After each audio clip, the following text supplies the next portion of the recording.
We have arrived. Good morning, good afternoon, or good evening, chat, and welcome to the end of the Pokemon Brilliant Diamond Hardcore Nuzlocke. One way or another, it all ends today. Hope everyone's doing well. Hope you had a fun time. Useful commands. Thank you, Souza. Thank you. Appreciate you. Let me go ahead and pin that, actually. Hope everyone's been well.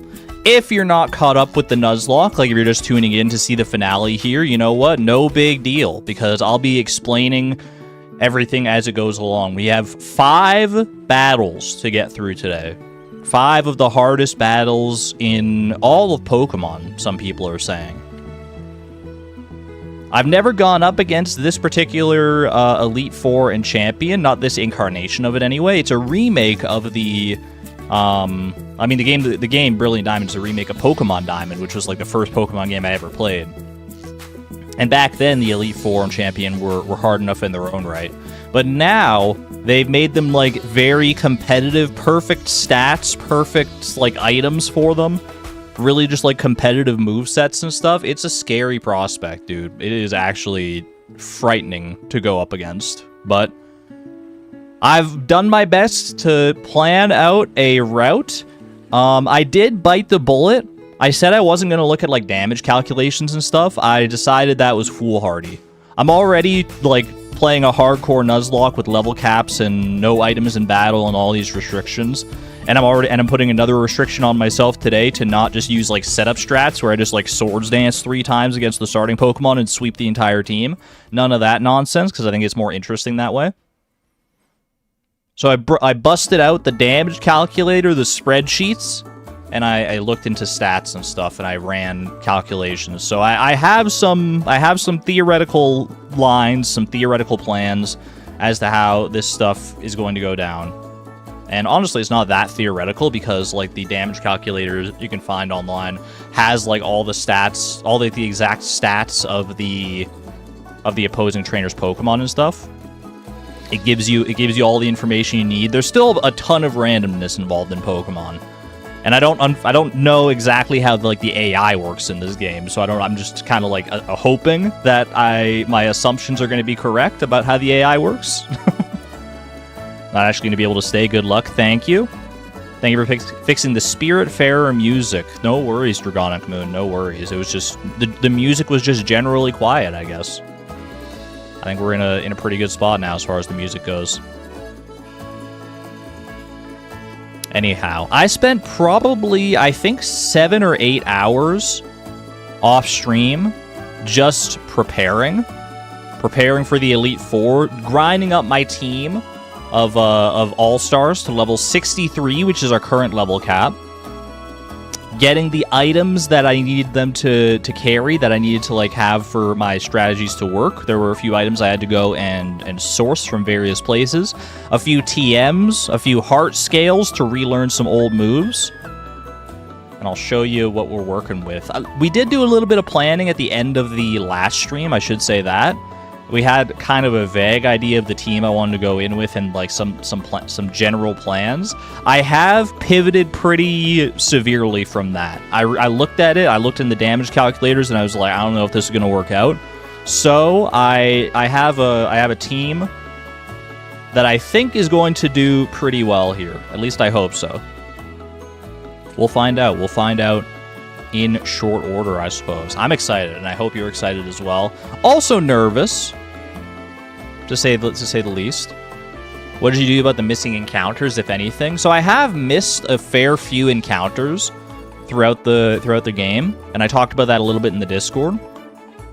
So we could go back and just catch those encounters just for old time's sake, just for like completeness' sake. I've also considered maybe, because like after the Elite Four and the Champion, there is like technically more game to go. Like there's like a whole post-game section. We could keep going into the post-game if we were so inclined. So I'm not sure exactly what to do about those missing encounters. I feel like, so as not to like lose the momentum we've got, we should probably just like focus on the Elite Four and the Champion today. and then maybe come back later just for like a victory lap or something. Assuming we do indeed win, which is a bold assumption, but you know what? Exclamation point optimism.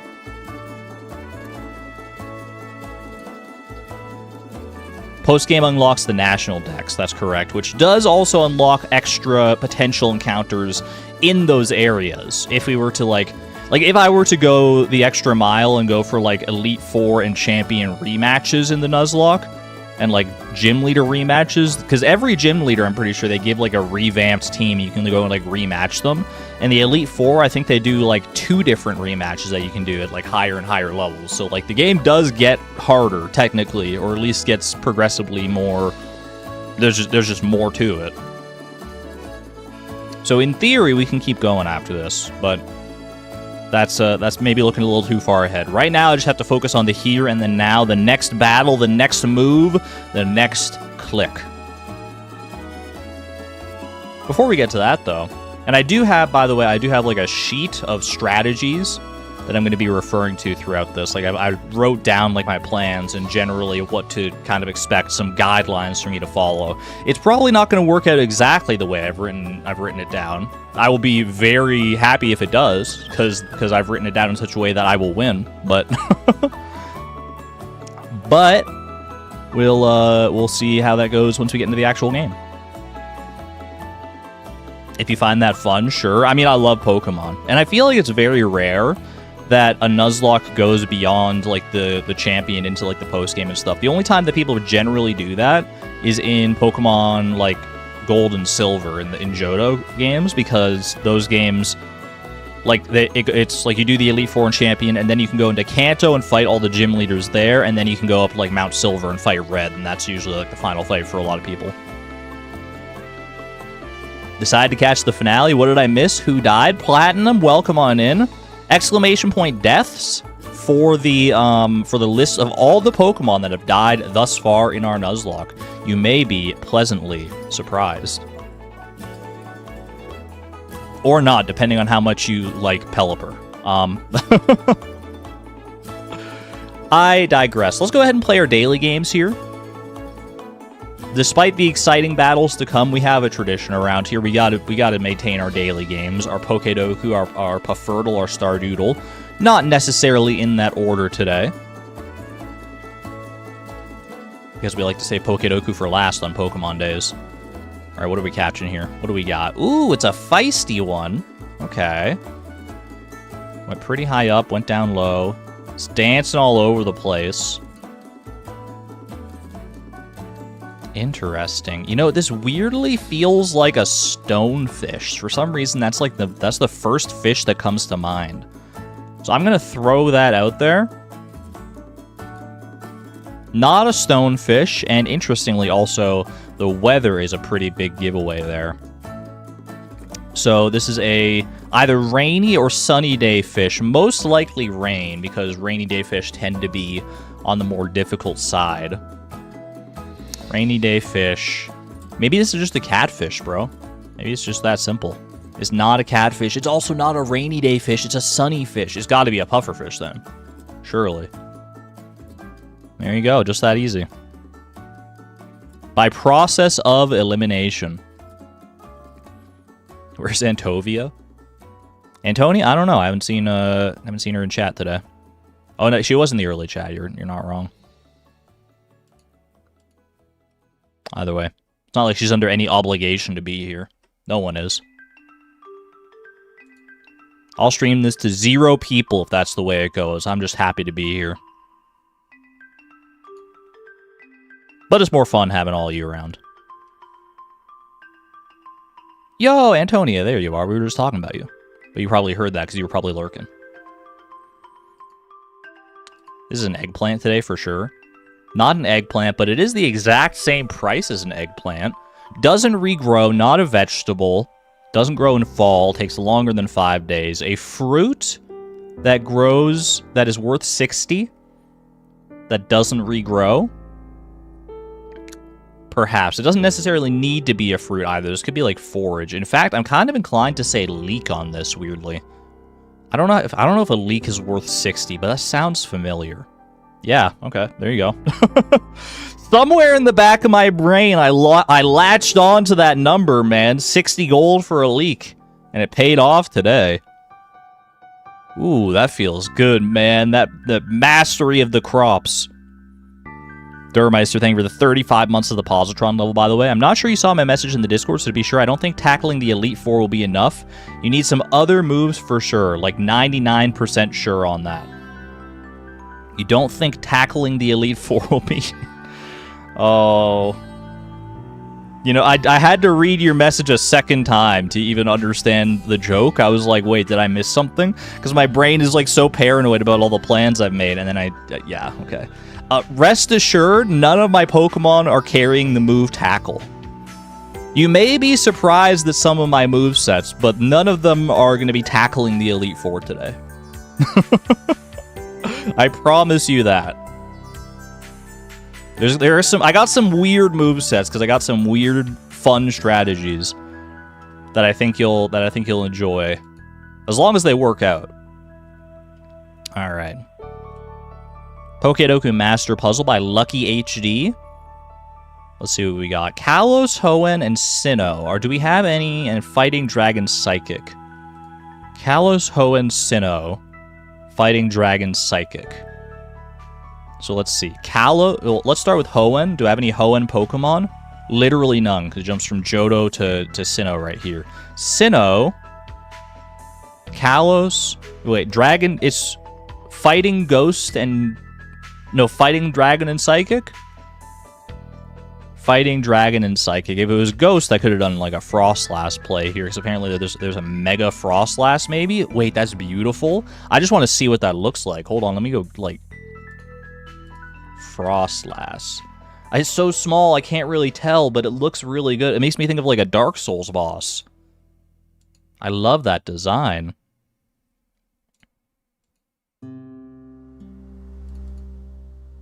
Okay. Kalos. So I don't think there's anything in Sinnoh that fits the bill here, unfortunately. Kalos starts right about here. Fighting type? Psychic type? And do I have a dragon type from Kalos? Dragalge. So Chestnut, Delphox, and Dragalge. Assuming their typings don't change that dramatically when they Mega Evolve. I don't really fully know right now. Chestnut. Mega Chestnut. He kind of just looks like a bigger Chestnut. Not that exciting of a Mega Evolution. IMO. Dragalge. Mega Dragalge looks like some Eldritch Horror. What the heck is... I love the hair. I love the hair on Dragalge. And, Delphox. What's going on there? Ooh, I love when they change the colors on the Mega Evolutions, man.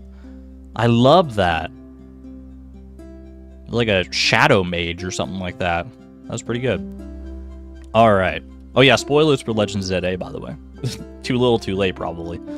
Hoenn Dragon type, hit me with a Salamence, exclamation point Sal. Hoenn Fighting type, maybe a little Makuhita on this one. Is the knot on his head, is that part of his skin, or is that, like, something else? Cursed questions to ask Pokemon fans. Sinnoh Fighting type is going to be Infernape. Sinnoh Dragon type is going to be Dialga.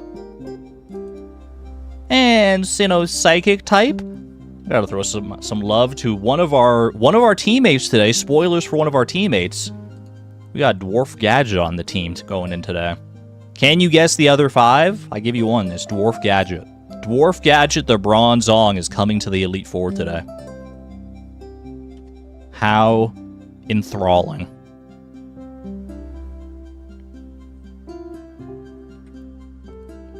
Y'all ready? Y'all ready? I'm excited to get into it. And yeah, Willie is not coming to the Elite Four. He's the only one who physically can't. Other than our, like, legendary Pokemon, Dialga and, like, Mew and Jirachi and stuff, who are banned for different reasons. You missed, like, 5 streams, so you have no clue. You might still recognize some of them, even from 5 streams ago, though. They just may have taken on a different form than what you are used to seeing. Rip Willie. The one loss we've had thus far, and I say thus far because Getting through the Elite Four and Champion without another death is going to be a difficult task. I'll say that. Honestly, my prediction is that I can get through all of the Elite Four without losing another Pokemon. If I lose any Pokemon, it's probably going to be on the Champion. There's a pretty realistic chance I lose Pokemon on the Champion in the Cynthia fight, but I think I can make it through with my current plans, my current strategies. I believe, I have optimism that I can make it through all the way to the Champion without losing anybody. Time to put my Pokemon knowledge to the ultimate test. So I'm going to do the thing here. Let me see. Gonna do this. I've got half my side monitor is chat, half of it is my strategy document. You know, I should also pull up the page that has like the Elite Four teams and stuff on it here. Give me 1 second. If I can find it. Oh, believe me, I can find it. I can find it. Elite Four. Yeah, there we go. All right. Let's get the show on the road, shall we? Pause the stream playlist, because we are about to dive right in here. Let me move this over. Go down and turn on my Switch. My Switch Tula. Ooh, hold on, I'm just shuffling back into place, getting cozy, getting comfortable. Let me switch on over here. Boom. Far gone. That's me. I'm far gone. Pokemon Brilliant Diamond. And here I am, man. Right in front of the Elite Four, just like that. I feel like I might need to turn the sound up on this. I feel because I turned the sound up on a whole bunch of stuff yesterday, like my mic and everything. So I may need to turn the sound up on this as well. So let's turn it up to, like, there. That seems pretty good. That seems good to me. Let me do this as well. Make it full screen for myself. All right, I think we're good. I think, y'all, we are good. So, let me introduce the team that is going to be winning the Elite Four and Champion fights today. You know, let me step inside. Let's get some actual proper music going on here. Oh, I thought there was, like, Pokemon League music in here. Either way, this one's fine. This music is totally fine. Give it your best shot. I already have. I put so much time and planning into this. Are you ready to see the team, y'all? Are you excited? We have a lot of great Pokemon. I'll say that right away. Not all of them could make it onto into our final cut. We have so many good Pokemon. So many Pokemon we've forged great memories with, who've got us through difficult fights in the past. We did already do the berry fight, yeah. I wish I could bring them all. I wish I could bring all of our All-Stars, but unfortunately, I had to make some tough calls. We only have room for 6 Pokemon here. And those 6 Pokemon are Stardrop, Salmonberry, Marlin, Dwarf Gadget, Marcello, and King Sting. The Elite 6 that I'm coming to this fight with. We've got a dynamite roster here. You can also see with that little Pokeball symbol next to them, I put little stickers on their Pokeballs, so that when I send them out in battle, there'll be like cool little like effects. They're like little special effects. Oh, you know what that reminds me? I need to check this first and foremost, because when I was grinding, yeah, I got to turn battle effects back on for the pageantry, for the cinema. I turned them off to make it so that like grinding went faster, but I gotta have them on for these fights for sure. The pre-burn on Marlin is how you know it's real. I've been cooking. Here are our movesets. You can see everyone is at level 63 at exactly the level cap that we currently need them to be at. More than that, I did a Nuzlocke technique known as edging. I edged all of my Pokemon's experience. You can see the points needed to level up is 538. Every single Pokemon here is very, very close to leveling up to 64, because once we go into the first fight, the level cap is null and void. So everyone is right there at the precipice of level 64. That way we can maximize our strength. I didn't make up the name, for the record. I didn't make up the name of the technique. First on our roster, one of our all-stars, who's going to be leading in our very first battle to begin with, is Stardrop, level 63, holding the Sky Plate. Adamant nature with Intimidate Staraptor, who knows the moves Aerial Ace, U-Turn, Brave Bird, and Quick Attack. There's been a lot of changes to the movesets here for various reasons, for one reason or another. We no longer have close combat on our Staraptor. We don't need it. We simply don't need it.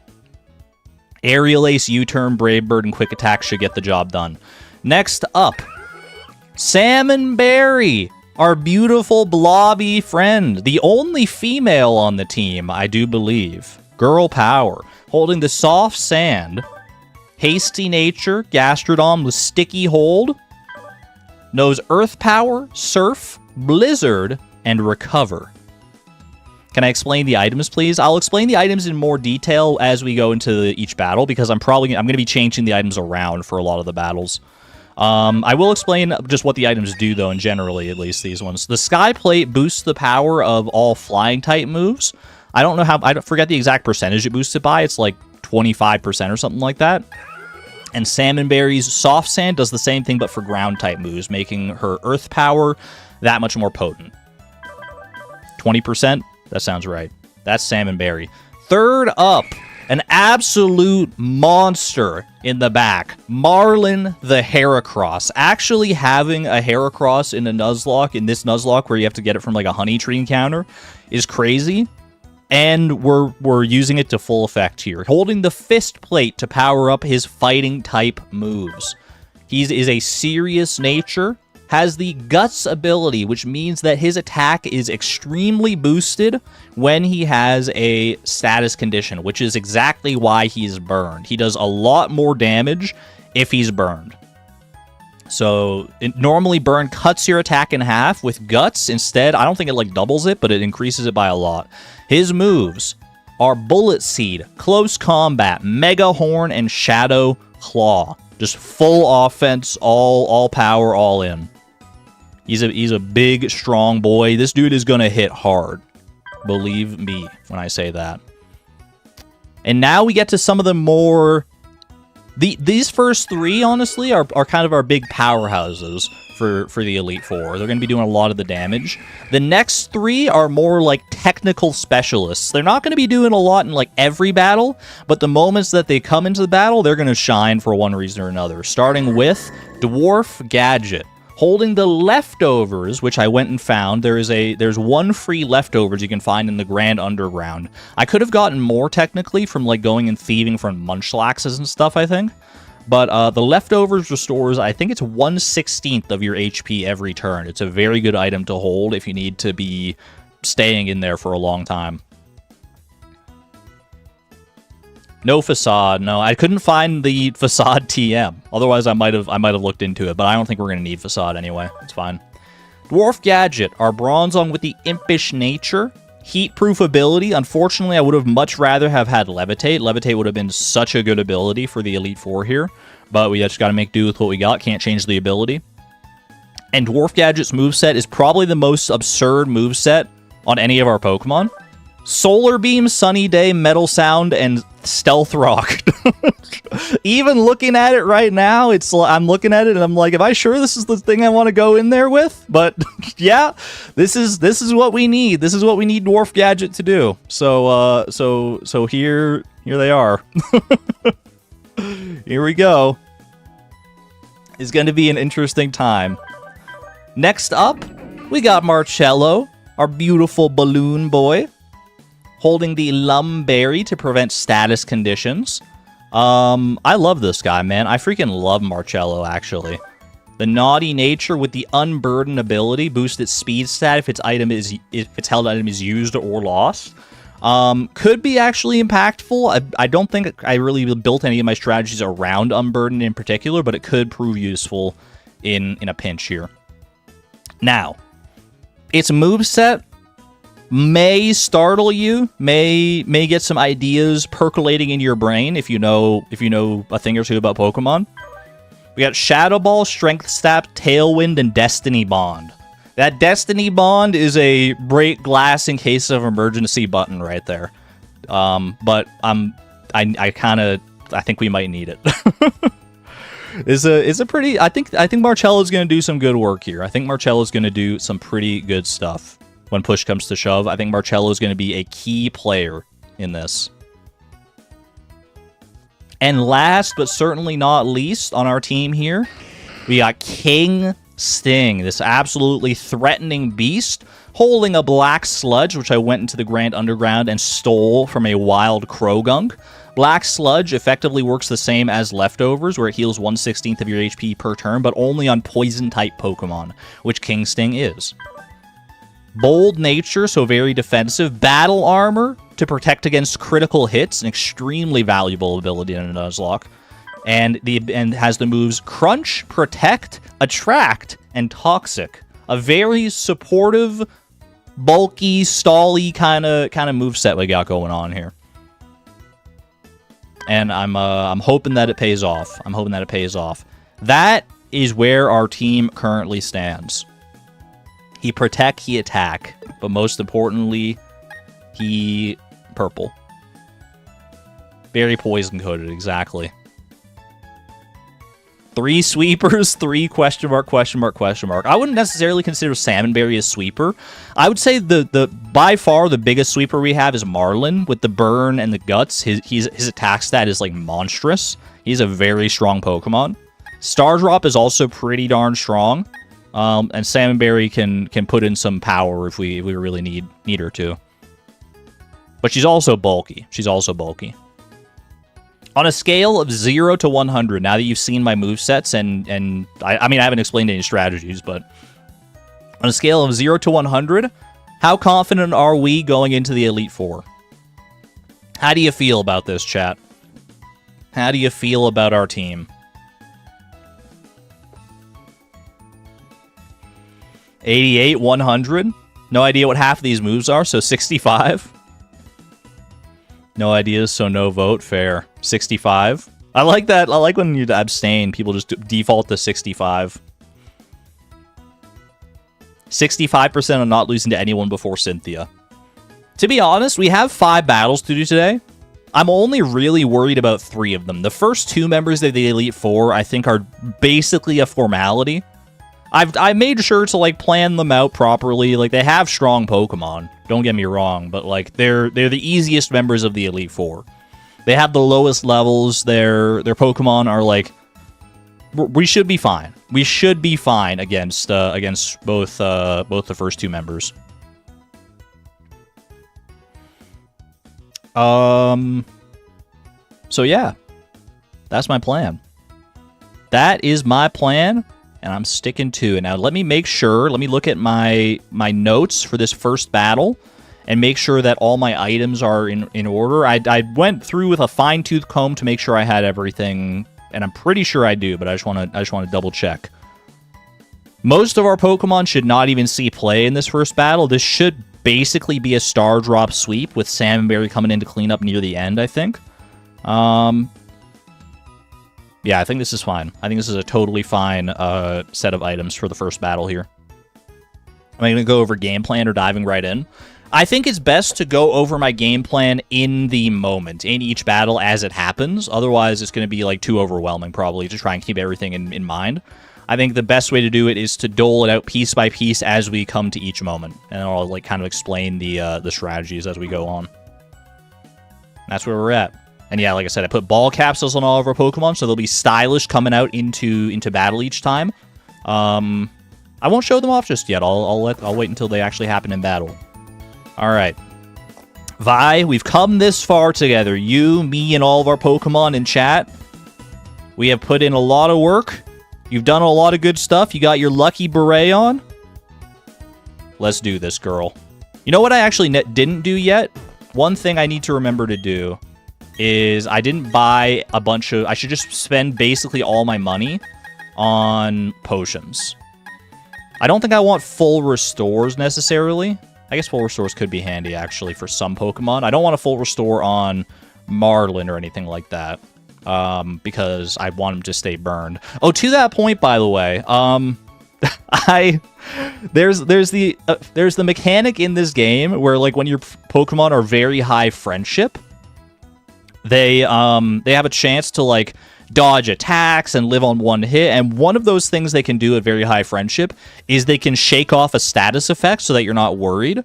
So I had to basically feed Marlin a bunch of bitter medicine that lowers his friendship to the point where he is not going to do any of that stuff, because I can't have him shaking off his burn in the middle of the Elite Four. So Marlin kind of hates me right now, but it's for the greater good. It's for the greater good.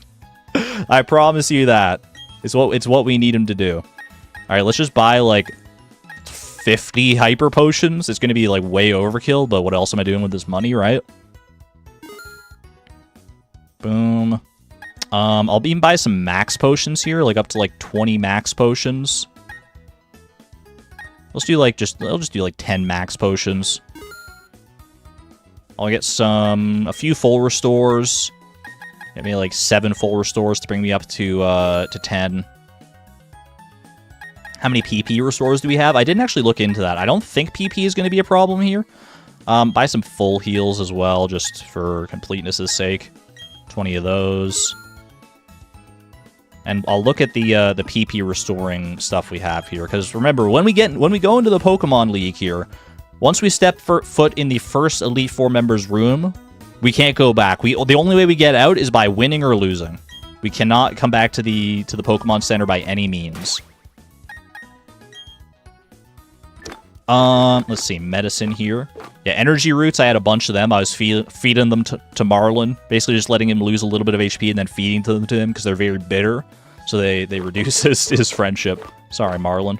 Got Moo Moo Milk here as well. Let's see. What do we have for PP restoring stuff? I've got 3 Ethers, which restore 10 PP each. 4 Max Ethers, which fully restore it.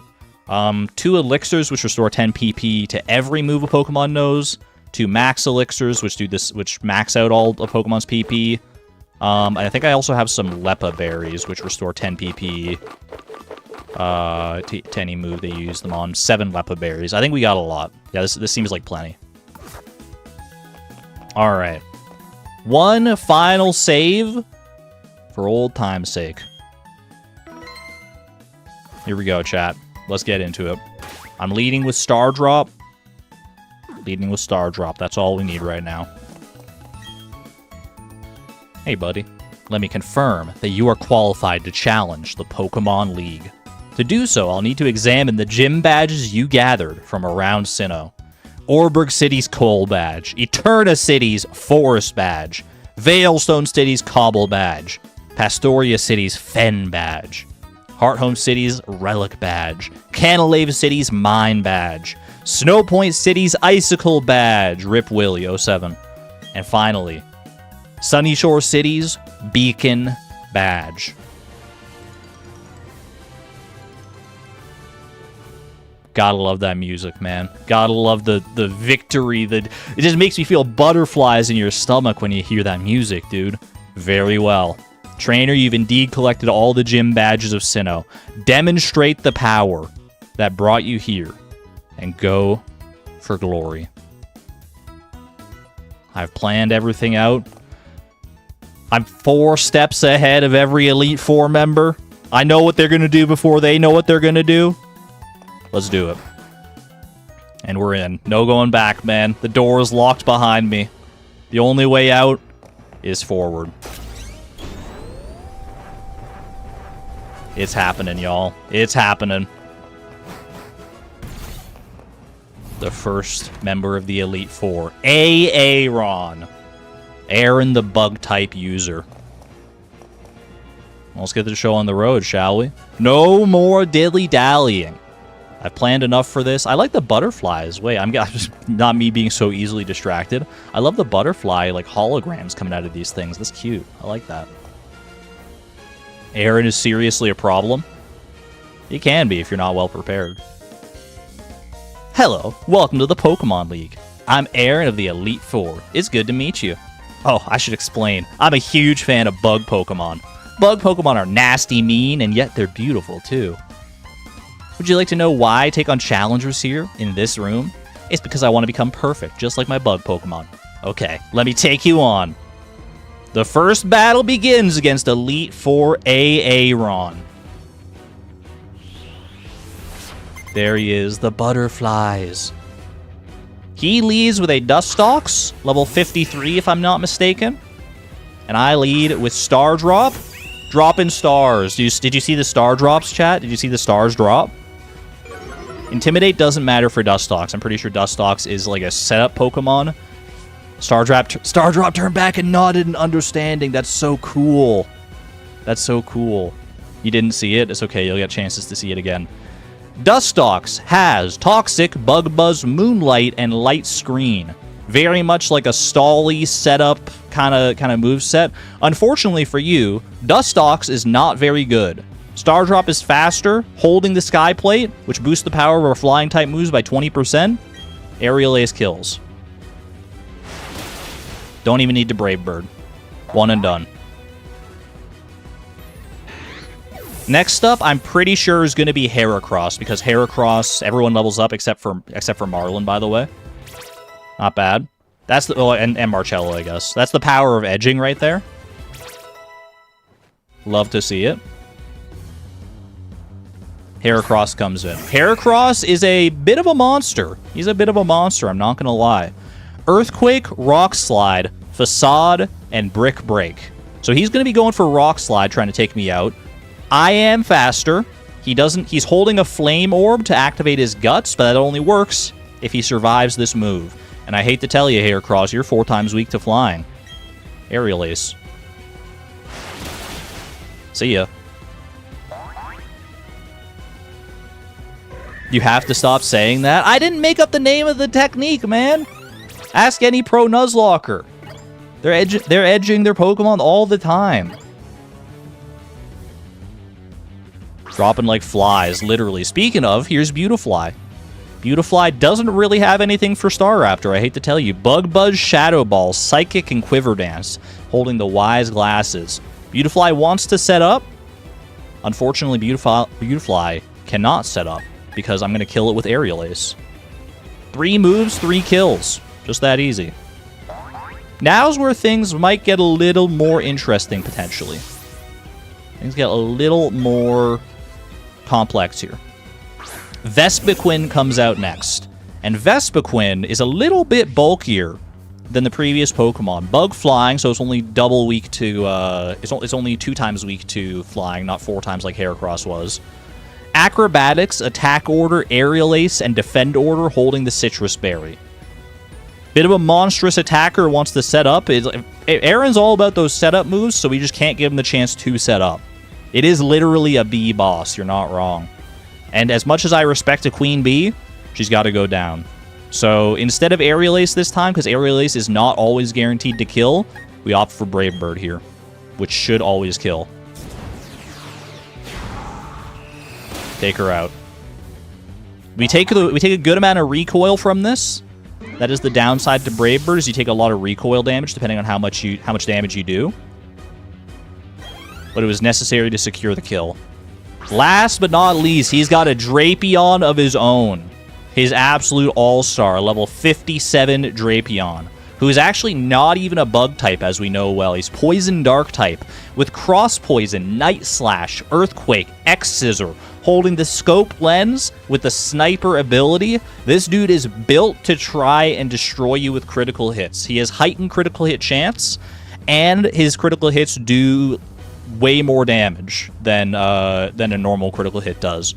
But that's okay. Here is what happens. Drapion is going to outspeed me. Drapion outspeeds Star Drop. I'm pretty sure, if I calculated it right. Some of these calculations might not have been exact. I used the damage calculator, but I wasn't always exact in my stats because I didn't know exactly where I would be as far as levels go. But I believe Drapion outspeeds here. And we U-turn. We U-turn because no matter what we do with Star Drop, even a fully powerful Brave Bird is not going to kill this thing. We U-turn out. Night Slash, we avoided it anyway, but we would have lived. We would have lived that. You turn out, get a little bit of chip damage. And now we bring in our all-star to finish this up. Salmonberry comes in, exploits Drapeon's only weakness, the weakness to ground. Nothing Drapion does can one-shot Salmonberry, so Earth Power takes it out. Night Slash. We avoided it anyway. Literally, you did not touch me, Aaron. The only damage I took in this entire battle was from myself, from my own Brave Bird. Actually insane. The affection plays are ridiculous, dude. We love that. And that's Elite Four Aaron. Aaron, done and dusted. I will now concede defeat. But I think you came to see how great bug-type Pokemon can be. I hope you also realize that what you're up against in the Pokemon League. Battling is a deep and complex affair. You're not wrong. You're not wrong. That's the easiest of the Elite Four members, though. So it only gets harder from here, y'all. The affection buffs are pretty busted in this game. That's the one thing I can't really account for, is the affection buffs, to be honest with you. It's, yeah, it's hard to know when a Pokemon's just going to, like, live on one when otherwise would have died, or if it's going to, like, dodge a move or something like that. It's very hype when it happens, but can't plan for it. I lost with the most beautiful and toughest of the bug Pokemon. We lost because I wasn't good enough. That's it. Back to training camp. Let's hear it for me. No, that was wrong. Anyway, go on to the next room. 3 more trainers are waiting for you. They're all tougher than me. That is very true. Although the next member of the Elite Four, I'm pretty sure, is going to go down just as easily. At least I hope so. We're going to go ahead and Hyper Potion on Stardrop. Stardrop shouldn't see any play in this next fight anyway, but just in case, we want everyone to be as healthy as we can be. All right. Before we move into the next fight, I need to make sure to change items around, because I had some items here that could have been useful if push came to shove in this fight for whatever reason, if something unexpected happened, but we didn't need to worry about it. The plan was executed perfectly. So, let me see here. The items I need to change out, I need to give... Yeah. I need to go and find the Miracle Seed, give this to Marlin, which boosts the power of his Bullet Seed, and I give the Mystic Water, which boosts the power of Salmonberry's Surf, to Salmonberry. We are going to go ahead and lead with Marlin on this one. Marlin is going to show you just how powerful he truly can be. This is... If things go according to plan, Marlin might solo this next fight completely. It might just be a one-stop shop for Marlin. We'll see how it goes. I believe Marlin can do it. You got a dozen affection activations when you face Cynthia in this game. I can only hope I get the same kind of luck, early gamer. I can only hope my Pokemon realize the gravity of the situation. Challenge yourself and solo the whole battle with Marlin. I don't even know if it's going to be a challenge, to be honest with you. Let me make sure that I'm just reading through my notes again for the next battle. Make sure I'm not missing anything here. We should be good. Okay. In we go. Against the second member of the Elite Four, Bertha. Well. You're quite the adorable trainer, but you've also got a spine. Haha, I'm Bertha. I have a preference for the ground-type Pokemon. Well, would you show this old lady how much you've learned? Gladly. Gladly, Bertha. Respect your elders, but in this case, my elder is not gonna stop me today. Elite Four Bertha has arrived with her 5 dominating ground-type Pokemon, leading with a Quagsire. Quagsire, water ground type with Water Absorb, has Recover, Toxic, Earthquake, and Surf, and is holding the leftovers. This thing is a bulky monster whose only weakness is a 4 times weakness to Grass. Unfortunately for you, Quagsire, I know Bullet Seed, which is not a very powerful move. It is a 25 base power move, but it hits 2 to 5 times in a row, which is going to be pretty important for one of these Pokemon. You'll see. Watch this. Watch me go. We outspeed Bullet Seed. Marlin, show him what you're working with. Always hits a minimum of 2 times. Always kills. See ya, Quagsire. We do take damage from burn here. That's going to be one of the downsides of running Guts Heracross here. We take a little bit of chip damage each turn from the burn.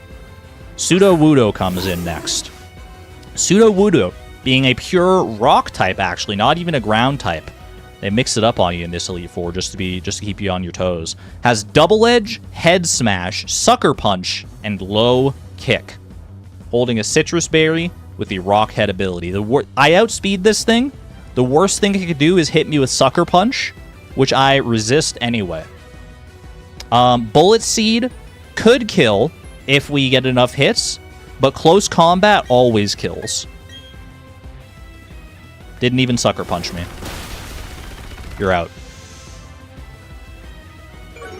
Get roasted. We do lower our defense and special defense off of that. Might be a mild concern, but I think we're fine. Absolutely wrecked. Who's next? Who you got next, Bertha? Whiscash. Whiscash, very similar to Quagsire. Also water ground type with a Bulldoze, Ice Beam, Belch, and Hydro Pump. Modest Whiscash, built for special attacking, holding the Rindo Berry. The Rindo Berry reduces the damage of a super effective grass-type attack. So, you might think that Bullet Seed is not going to do that well here. Unfortunately, Whiscash is kind of, like, not that good. So, even with this Rindo Berry, it only weakens the first hit of Bullet Seed. And there he goes. There she goes! Just like that. Just like that. Half of 4x is still 2x. I'm telling you, man, Marlin is absolutely, like, insane here in this fight. Next up, we got Golem, an absolute monstrosity of defense. Very physically bulky. Has the ability Sturdy, which means you cannot one-hit KO this Pokemon. It will always live on one if you hit it down, if you would have one-hit KO'd it from full. Has the moves Rock Polish, Heavy Slam, Earthquake, and Stone Edge, holding the soft sand. We are faster. And Bullet Seed, in particular, is very good against this guy because her Sturdy is... Bullet Seed doesn't care. Bullet Seed does not care about Sturdy. I think you can probably guess how this goes, yeah. Because it's a multi-hit move, we're not one-shotting, we're two-shotting. Get out of here. 4 times weak to grass. Get owned. Golem has fainted. Star drops up to level 65. That's going to matter in the future. The stronger we can get, the better we're going to be, obviously. But that's cheating, not strategizing. Her ace, the level 59 Hippowdon with Sand Stream to set up the Sandstorm. Now, this is a little scary. Has Ice Fang, Earthquake, Crunch, and Rest. With holding the Chesto Berry. She's got those Resto-Chesto strats. Hippowdon does not have any super effective moves against Marlin. The Sandstorm and the Burn damage do make for some nasty chip damage, but we can still KO Hippowdon. Maybe. Bullet Seed needs 3 hits instead of 2 hits to KO Hippowdon. So if we low roll here, then Hippowdon is going to live and hit us with something. Either way, we should survive.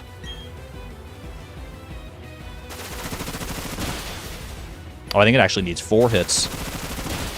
That's okay. Super effective. 2 hits. Earthquake. I have plans for this, don't worry. We have contingencies here. Take the chip damage, that's fine. We never would have been dead to any of that, even with a crit. Dear child, don't assume for an instant that you've won. Don't worry about it, y'all. Don't worry about it, because I'm not going to go for Bullet Seed again. Because if I get two hits again in a low roll, then I might not kill Hippowdon here, and she could kill me, probably. So, we have a contingency in the back. We're not soloing this fight, unfortunately, as much as I might have wanted to. Salmonberry is here. Salmonberry can come in, and always survives at least 1 Earthquake.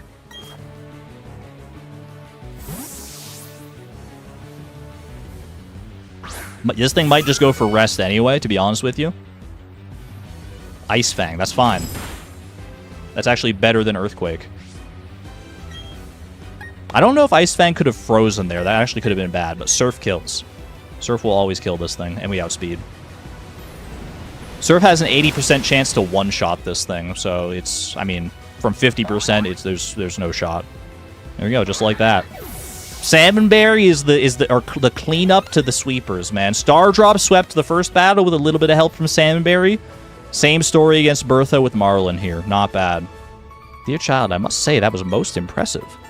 Your Pokemon believed in you and did their best to earn you the win. Even though I've lost, I find myself with this silly grin. I find myself with a bit of a silly grin too, but that grin is quickly fading because those were the 2 easy fights. and even that last little bit of Bertha was a little bit sketchier than I wanted it to be. You're quite something, youngster. I like how you and your Pokemon earned the win by working as one. That's what makes you so strong. Ahaha, I think you can go as far as you want. Alright. Next up, we got to prepare for the 3rd member of the Elite Four. We're already halfway through the Elite Four, just like that, y'all. Just like that. Hyper Potion on Marlin. Actually, I probably should have done Max Potion there, but that's fine. We got potions to spare. Do one on Salmonberry. Do another one on Marlin. And we're good here. Okay, let me go through my plan for the next fight in detail, because I need to make sure that everyone has the right items here. Let's see. So I'm just going to go through it step by... I'm not going to read it out step by step, but I'm going to go through it myself step by step. 2 out of 5 fights done. So, Stardrop is going to be our lead in this fight. Let me start with that. Stardrop is leading us off. And we are going to sort out our items now. Stardrop needs to hold a Lumberry. Give to Stardrop, please. Lumberry for Stardrop to prevent against status effects here. Salmonberry. Salmonberry gets the leftovers, actually, which Dwarf Gadget is currently holding. Dwarf Gadget should not see any play in this fight. I don't believe. But I'll give Dwarf Gadget a Citrus Berry regardless. And then we go... Where are my leftovers going to be at? Right there, I saw them. Give leftovers to Salmonberry. Okay. Oh, we actually need to change a move here as well. We are going to be doing some moveset changes, just a couple. But I've got a couple moveset changes planned for the for some of these fights, and this is one of them. So I'll deal with that in a second. Actually, Dwarf Gadget will help in this fight, but the item on Dwarf Gadget doesn't particularly matter. Citrus Berry should be fine. Marcello. Marcello probably benefits best here from a Citrus Berry, to be honest with you.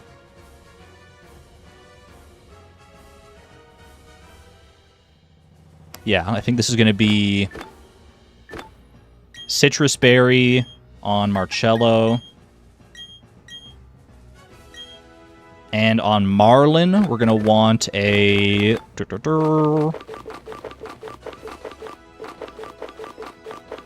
Fist Plate to boost the power of close combat. Alright. And now to change our moveset. No cure for burn? No, Marlin wants to be burned because burn activates Marlin's ability Guts, which boosts the power of his attacks, his physical attacks by a lot.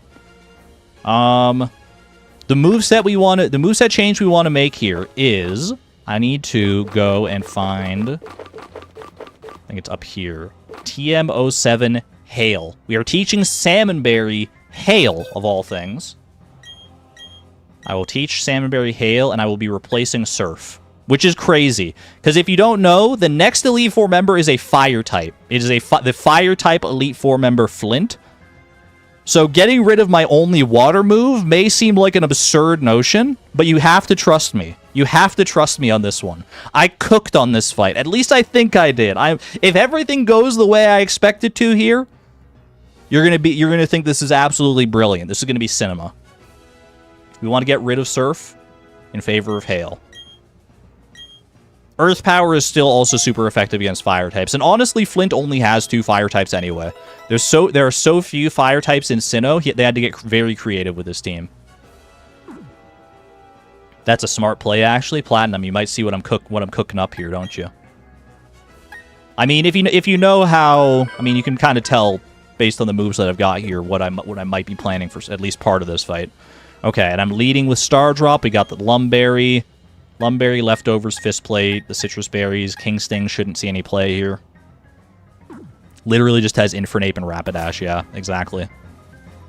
Alright, here we go. 2 down, 2 to go before we face off against the true final boss of this Nuzlocke, the champion Cynthia. Get ready for it. Look at the flames, man. The flames. He has more fires on his pillars than he has fire types on his team.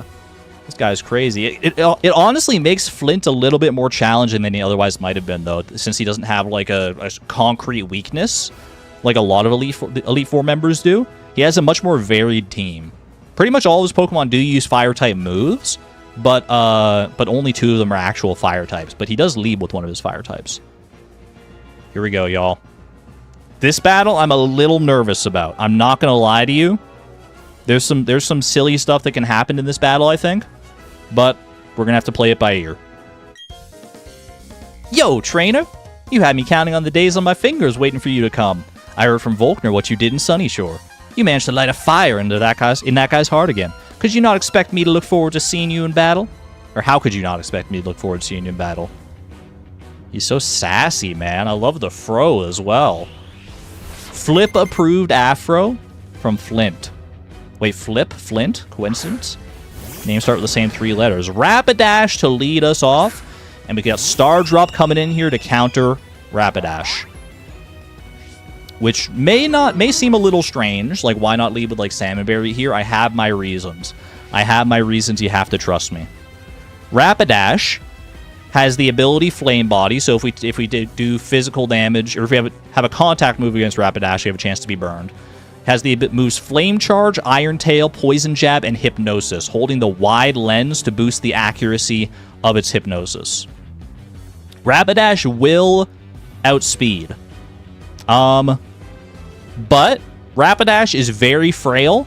It's probably going to go for either Iron Tail or Hypnosis here. Iron Tail is its highest damage move against Star Drop. Might go for Flame Charge to try and get speed control, but it's already faster, so that wouldn't make a ton of sense to me. It's going to go Iron Tail or Hypnosis. If it goes Hypnosis, we have the Lumberry to cure the sleep. And then Star Drop on his own literally just one-shots with Brave Bird. It's not super effective, but Rapidash is frail enough that Brave Bird, and Star Drop is strong enough that Brave Bird kills. Iron Tail. Lowers my defense, doesn't matter. Brave Bird. And you're gone. See ya, Rapidash. Nice try. Flint does own a horse, though. Exclamation point horse. No longer owns a horse. That horse is dead. I guess he still owns the horse if it's dead, but... In comes Steelix. That's exactly what I expected. Steelix, very much not a Fire-type Pokemon. In fact, weak to Fire-type.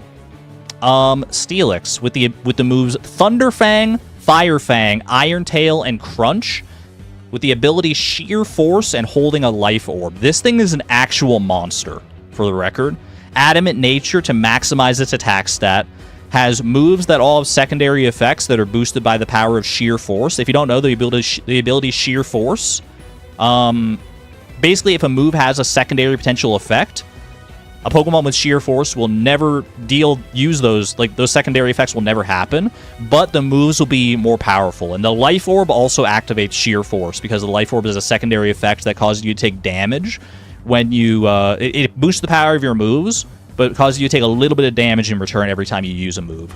So this Steelix is, like, if it hits you with basically anything, you are in trouble. It's going to hurt. It has Thunder Fang, Fire Fang, Iron Tail, and Crunch. It wants to go for Thunder Fang to one-shot me, because I'm weak to Electric. So, we switch out here to Salmonberry. Salmonberry is a ground type, takes no damage whatsoever from Thunder Fang. Yeah, Life Orb has no recoil because of sheer force, because it completely negates it. It's crazy. Iron Tail. That was not expected. That actually did a lot more than I thought it would. That's fine. We got leftovers here. We got leftovers. I've got Recover. I'm not worried about that. Yeah, Iron Tail was one of the possible options that I planned for. I thought it was going to be Thunderfang. I didn't read far enough ahead. I did plan for Iron Tail as well. Salmonberry outspeeds Steelix because Steelix is slow as molasses, and we kill with Earth Power. The Salmonberry is just that good. Just that good. Just that easy. Alright. Now things get a little freaky. Now things get a little funky up in here. I believe his next Pokemon that's going to come in is Drifblim. If it's not, then we'll pivot and we'll figure out something else. But Lopunny, interesting. Okay, this is fine. This is fine as well. Honestly, we don't need to worry. I think I should be okay here. What does Lopunny want to go for against me though?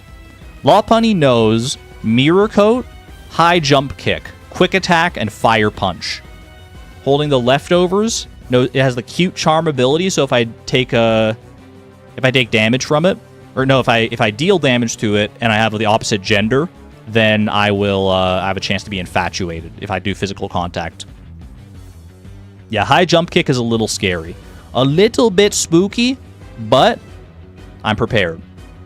I am prepared for this. Let me see. I wanted this to be Drifblim. I'm surprised that it's not Drifblim, to be honest with you.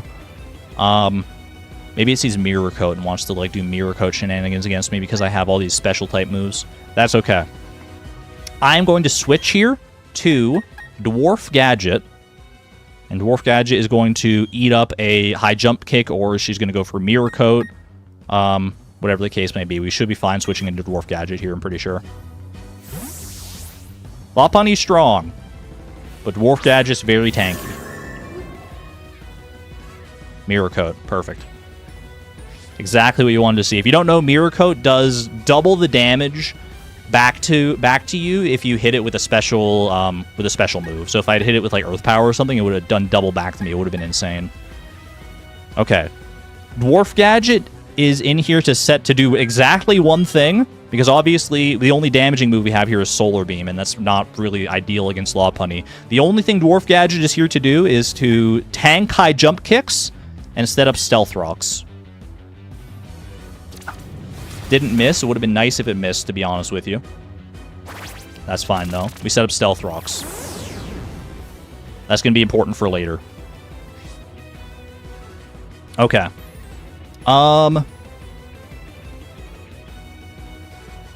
This is an interesting situation, actually. I think what I do here...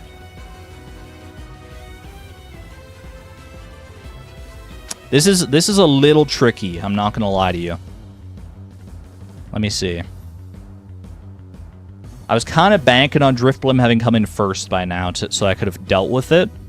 So I have to play on my heels a little bit here. I think we're still in a good position. I just have to make sure I capitalize on that good position.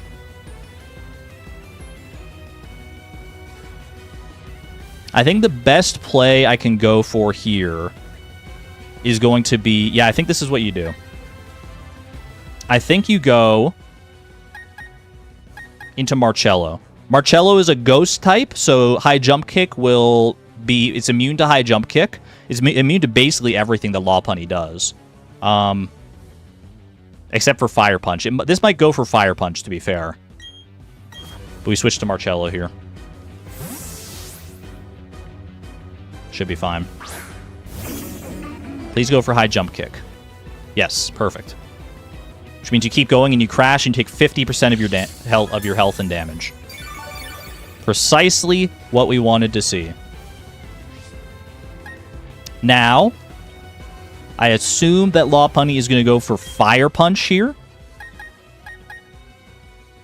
Fire Punch should not honestly do that much to Marcello, to be honest with you.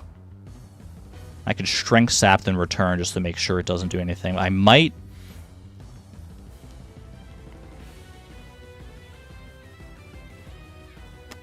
It's a tricky spot. This is a trickier spot than I want it to be. Just kicked right through Marcello, honestly. I think the play here, to be honest with you, is King Sting. I know I said King Sting wasn't going to come in, but I think King Sting can actually do something for us here. Get in here, King Sting.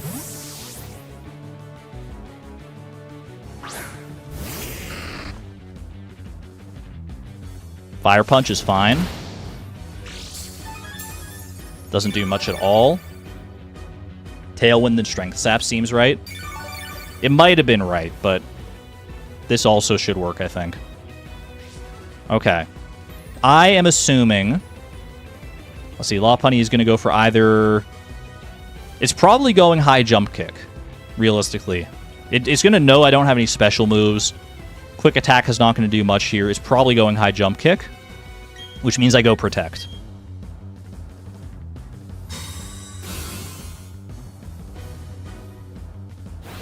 Perfect.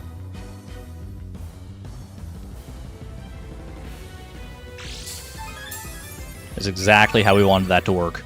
Lopunny is basically killing itself right here, which is very nice. And we're back to full with the Black Sludge. I think Flint probably heals here. I think they have full restores they can use. So I'm going to go ahead and switch to... Who do I want to switch to here? If he doesn't go for a full restore, I want to switch to Marcello, probably.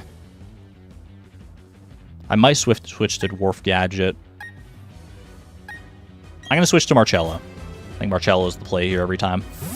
If he heals, it's whatever, and if he goes for high jump kick, then you're dead.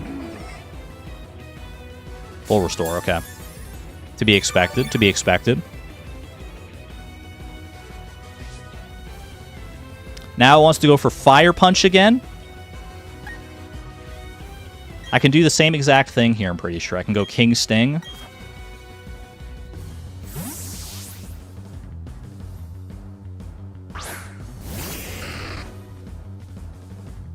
Fire Punch, exactly. That's what you want to see. We heal with the Black Sludge a little bit. I think this is going to be the exact same scenario, to be honest with you. Protect. Might even go for a Toxic. Honestly, Toxic might not be a terrible idea.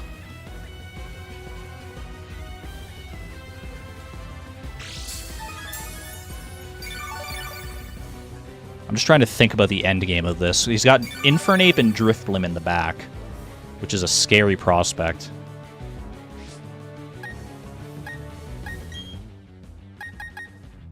I need to make sure I set up right for that. That's the one thing I need to make sure of, is that I'm properly set up for both Infernape and for Drifblim. And they both, the problem is they both have different like counters to them.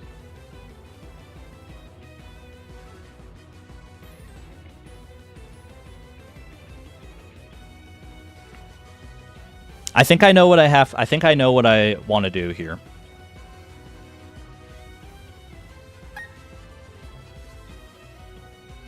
Go to Marcello.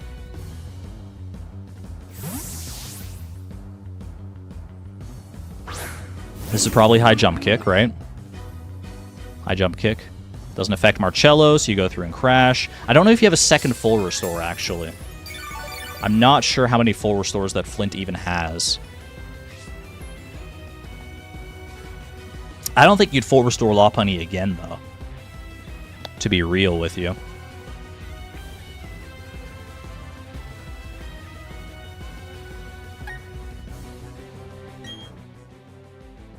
I think I'm going King Sting again. I think we keep up this little song and dance that we got going on here.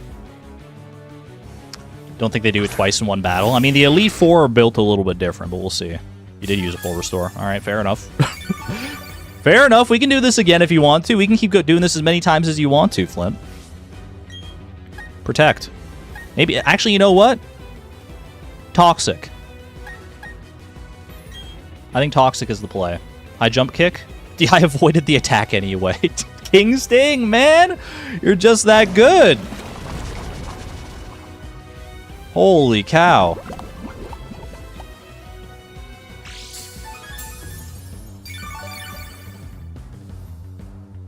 Unfortunately, he's incapable of learning. Okay, that was very nice. Okay.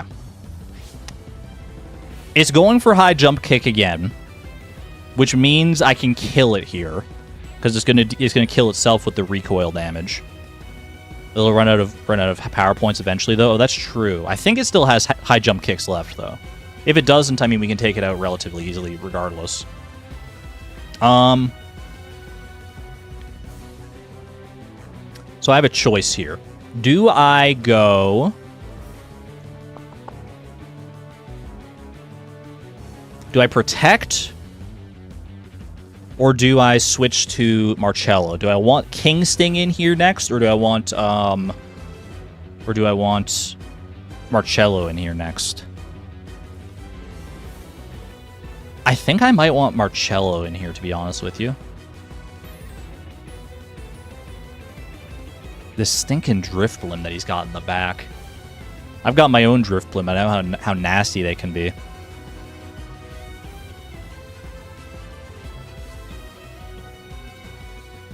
I think I've got a plan. I think I want to stay in here, actually. Okay. I don't know exactly how this is going to go. I'm kind of flying by the seat of my pants, I'm not going to lie. I think I protect. I think I'm protecting here.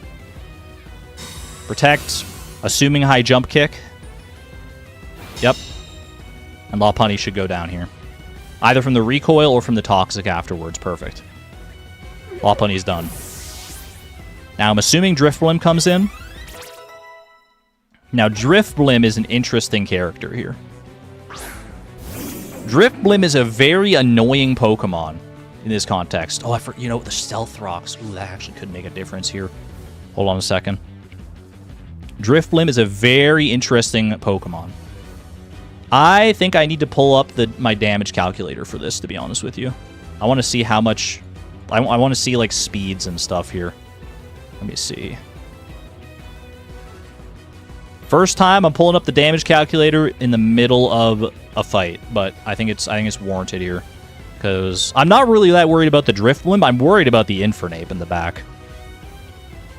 So let me see. Driftblim. Elite Four Flint's Driftblim has speed of 159. I'm pretty sure that King Sting is not going to outspeed that.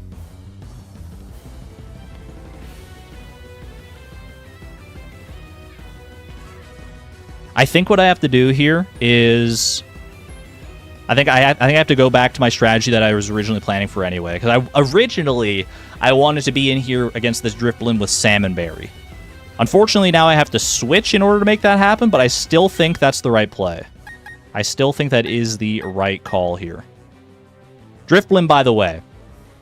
If you're wondering why I'm so concerned about this thing and why this thing is actually so annoying, it has the Unburden ability, which boosts its speed when its item is used, and it's holding a Citrus Berry. I'm not really worried about any of that. What I'm worried about is it has the moves Strength Sap, which reduces your attack and heals Driftblim. Has Minimize, which boosts its evasion by two times and causes it to dodge a lot more moves. Baton Pass to pass those stat changes to a different Pokemon, and Will-O-Wisp to burn a Pokemon. Now, Salmon Berry. So the real puzzle with this Driftblim is how to get around its Minimize strats, right? Because Minimize can cause any move to miss regardless of its accuracy, except for moves that bypass accuracy checks, things like Aerial Ace and Swift and stuff. And one of those things that can bypass an accuracy check is Blizzard in a hailstorm. And that is also super effective against Driftblim. So, we switch into Salmon Berry. We're going to set up Hail, and we're going to go for Blizzard. And I'm going to hope that this thing does not Baton Pass and a Minimize to... Okay, it's going for Will-O-Wisp. That's honestly fine. We don't care about being burned. We're a special attacker anyway. It's going to do a little bit of chip damage, but I have leftovers to offset that. That's fine. Didn't know that Hail Blizzard bypassed accuracy checks. I was surprised to learn it too, but it seems to be the way that it works, yeah. We set up Hail. Minimize.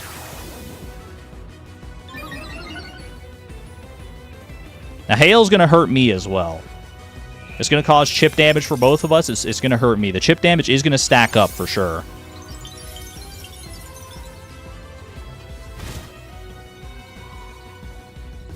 Now,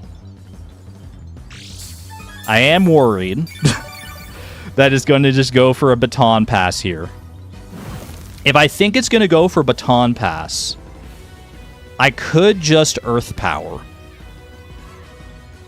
Honestly, Earth Power... You know what? Earth Power might be the play here. Because I feel like... I mean, it has a chance to miss Infernape if it does baton pass to Infernape. But Infernape is really scary. Infernape, who's his last Pokemon in the back, it has Fire Punch, Thunder Punch, Close Combat, and Mach Punch. Is holding a Focus Sash, which is why we set up the Stealth Rocks earlier, because the Focus Sash causes it to live on 1 from any hit from full. So we need chip damage to get around the Focus Sash. It has all these punching moves and Iron Fist, which makes it a very, very dominant threat. It's also faster than everything on my team. I don't think Drifblim wants to go for, like, Strength Sap against me, though. I don't have any physical moves. It might want to Strength Sap it just in order to heal itself. It's not going to Will-O-Wisp because I'm already burned. It might minimize again.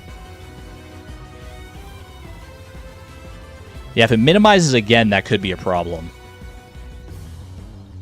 If I go for Earth Power and it switches out to Infernape and I actually hit the Earth Power because minimize makes it not guaranteed, then that's the best play. If it stays in, then Blizzard is the best play. Because Blizzard... I don't fully remember if Blizzard one-shots. Let me see. Blizzard is a 2-hit KO. From full, for the record. So, I'm pretty sure it's still a 2-hit KO from here. This is a tough call, man. This is a tough call, and if I call it wrong, it could be absolutely devastating. Okay. I'm going to call...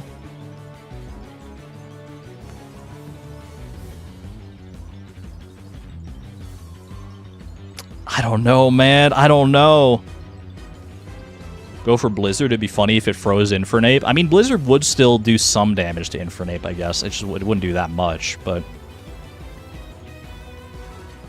I'm pretty sure Infernape could also just thaw itself out if it did get frozen. Okay. Oh, I don't know. I could always recover. I think I have to go for Blizzard. No, I'm going Earth Power. Damn it. That's fine. That's fine.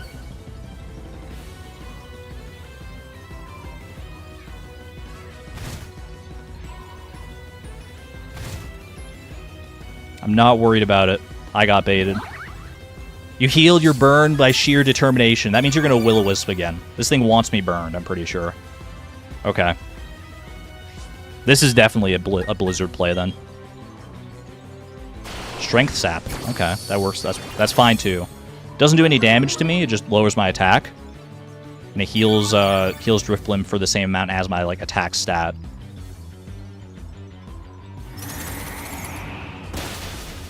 Clean. It's got the Citrus Berry, which is going to activate its Unburden, which boosts its speed. It was already faster than me, though, so that should not matter. Okay. I'm not exactly sure how I'm going to deal with Infernape at this point, to be honest with you. I had a different plan for Infernape, but I'm going to have to make it work. Okay. Yeah, if it doesn't Strength Sap again, this will kill. You're right. It's going for Will-O-Wisp. All right, he wanted the burn. He prioritized the burn over survival. Blizzard kills. Deals with the most annoying Pokemon on his team, but not the scariest. The scariest is Infernape. Okay. Time to look at some damage calculations after this. Let's see. Sandberry healed the burn anyway through sheer determination. Sandberry's force of will is unrivaled, man. I can feel your determination. Your will is overpowering me. I think he's talking to Salmonberry, not me. There's Infernape. Level 61 Infernape. Takes damage from the Stealth Rock to break its Focus Sash. Okay. Infernape. versus Salmonberry. I need to get Salmonberry's, like, because I'm going in my damage calculator, I'm working off of stats that Salmonberry had at like level 63. I need to adjust Salmonberry's stats in my damage calculations in order to make sure that I have accurate stats here. Okay. We have, let's see, 249 HP. Well, let me just boost it up to 65 here first. 65, our magic number. 249 max HP. 131 max base attack, that's correct. 112 defense. Special attack, 155. 131 special defense, and 102 speed. Okay. Or 101 speed. I had 102 in there for some reason. Alright, let me put in your current HP as well. 176. Okay. Salmonberry with not holding the soft sand. I gotta take the soft sand off there. Versus Infernape. Infernape is scary. It outspeeds me. It's close combat, which is its highest damage move against me. Will do maximum 135 damage without a critical hit. And with a critical hit, maximum 202 damage. So, I can stay in and one-hit KO with Earth Power. If I'm banking on Infernape not getting a critical hit. If Infernape gets a critical hit on Salmonberry, Salmonberry is probably dead. Can Salmonberry live a critical hit in any world? The lowest damage that an Infernape's critical hit could do with close combat is 171. So we could even live a crit. That's tough, man. That's a tough call. What are my other options, though? I mean, it's going for close combat in all likelihood here, because it's its highest damage move. Nothing else is going to KO me. It's got Fire Punch, Thunder Punch, Close Combat, and Mach Punch. I could switch to Marcello, who takes nothing from close combat. Then, so my original plan for this Infernape was Marcello is in against Lopunny, sets up a Tailwind. We go out to Marlin. Marlin finishes up Lopunny and then kills Infernape, outspeeds and kills with the Tailwind, because the Tailwind doubles our speed stats on our Pokemon for 3 turns. Or is it 4 turns? I think it's 3 turns. No, I think it's 4 turns. Marcello might be the safest bet. I mean, yeah, if it's going to go close combat. It's so tempting to just click Earth Power here, but then I might lose Salmonberry if it gets a critical hit, which would be absolutely devastating. Is there a safe path through this? Let's see. Marcello. First and foremost, let me save my Gastrodon stats here. Save Salmonberry's stats. And let me check Marcello's stats. Marcello is level 64, not quite at the legendary 65. Check summary. Want to check your stats here. 298 HP is correct. 147, 99 defense, 144, 89, and 147. Okay, the stats are right. And then, where'd Infernape go? Infernape. So close combat obviously does nothing if we switch in. Then it'll want to go for Thunder Punch against me. Thunder Punch, critical hit, cannot one-shot Marcello. So Marcello could set up a Tailwind. That might be the right play, actually. I think that's probably the right play.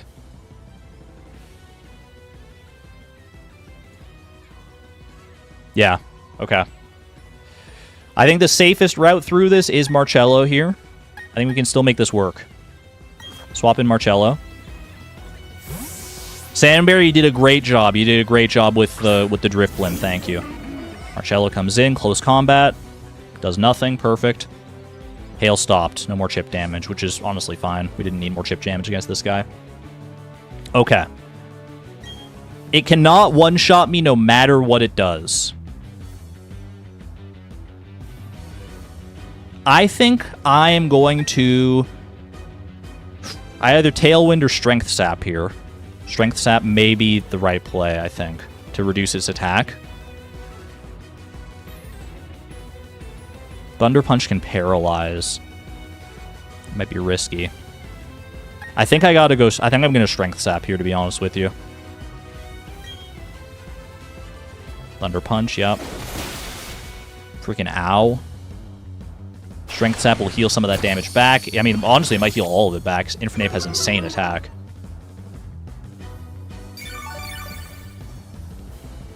Heck yeah, okay. I mean, I can weaken it as much as I want, realistically, but there's still always that chance that it gets a critical hit. You know what? Actually, this might be the right play here. I'm thinking about it. We have King Sting in the back here who cannot be crit. Yeah, you know what? I think we Strength Sap again, actually. Thunder Punch. Even a crit will not kill. This might be the call. Just weaken this thing down until it's baby mode, and then King Sting comes in and cleans up. I think that's the safe way. Strength Sap again. As long as I'm not like paralyzed here, I'm just gonna keep doing this. I think I'm just gonna get him as low as I can because Infernape is very strong. Even at -6, I feel like he could possibly do a decent amount to King Sting with like a close combat. But he can't be crit, and that's the important thing. This is not the way I expected this battle to go, but being able to think on your feet is an important aspect in Pokemon. Because there's a lot of randomness in these games, obviously, that you can't plan for. Okay, that's 4 Strength Saps, 2 more. Never seen it used in-game before. Strength Sap is such a good move. It's one of the moves that I got with a Heart Scale as well. Drifblim learns it at like level 0 or whatever, so you have to Heart Scale it on to relearn it. Okay. 1 more Strength Sap gets it to its minimum attack. Not even any crits against Marcello. Marcello, the freaking GOAT, man.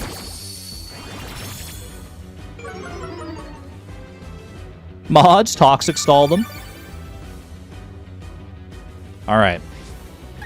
It's as weak as it can possibly get. We switch to King Sting, who is at full health. King Sting cannot be crit because of the Battle Armor ability. It's going to go for Thunder Punch here, which should do basically nothing. Yep.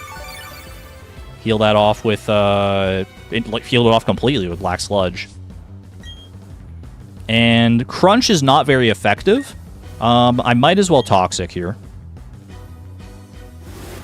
Close combat. Actually, yeah, okay, we're fine. I mean, at this point, it's going to be a slow kill, but it's going to be a kill. We're not losing anybody to Flint today. Okay. Sketchy fight. Very sketchy fight in the middle there, but we played it well. We played it very, very well.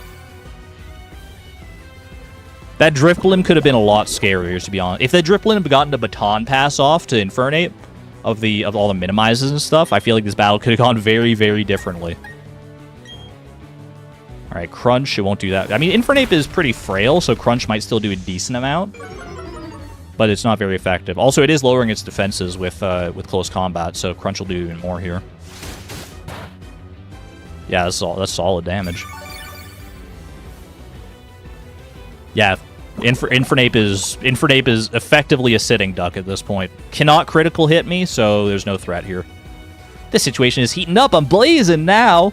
Are you sure about that? I feel like in the middle of the battle, it was a little bit hotter, bro. Close combat. He's got nothing, man. He's got no moves. Get absolutely sat on, Flint. Beautiful. And that, my friends, is a bit of a sketchy fight against Flint, but nobody died. Marlin's level 65. We'd love to see it, dude. 3 out of 4 down. 3 out of 5, technically. Whoa! I wasn't expecting this. I wasn't looking down on you, but I didn't think for a second that I'd lose. This is fantastic. You and your Pokemon are inspiring. He's so pumped, dude. Look at his collar, by the way. Holy cow. That's a tall collar. Dot, dot, dot, dot, dot, dot, dot, dot, dot. Whew, burnt right down to cinders. Bro hit me with the dot, dot, dots. Alright. That was a scary fight, but would you believe me if I told you that the next fight is, like, way scarier? Lucian, the final member of the Elite Four, is an absolute demon. Let's heal everybody up, and let's get prepared for this.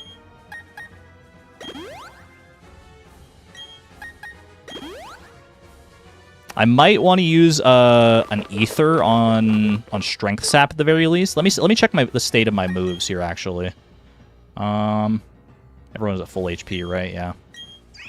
Let's check our PP here. You're fine. We're not going to need to worry about Blizzard anymore. In fact, I might have to switch your moves around for this next fight. We'll see. You're fine. You haven't done basically anything, so you're fine. Strength Sap is the only one that I need to worry about here. Yeah, I think we maybe even heal Protect, even though it's only down by 3. Protect is a very versatile move, so I feel like I'm going to use... We have a lot of PP restoring stuff, so I'm going to go ahead and use an Ether on Strength Sap. Heal that back up. And then I'll use one on Protect here as well. Okay. Let me look at my notes. Cynthia's where this is going to get rough. Oh, I mean, let's get to Cynthia first. Lucian is his own hurdle to get over here. Okay. Yeah, this is fine. Okay. So Stardrop is going to be our lead again, actually. Stardrop is just an absolutely fantastic lead as we're learning. Stardrop wants the Sky Plate for this fight to boost the power of its flying type moves. Okay. Salmonberry. Salmonberry shouldn't matter which... I don't have an item listed for Salmonberry, so Salmonberry should be fine here. Let's see.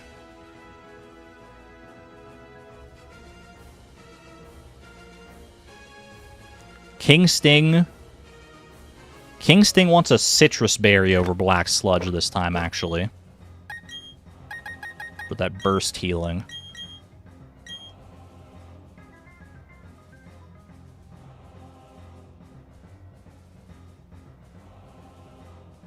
Is that right? Do I want to do that? I think that, yeah, that should be fine. That should be fine.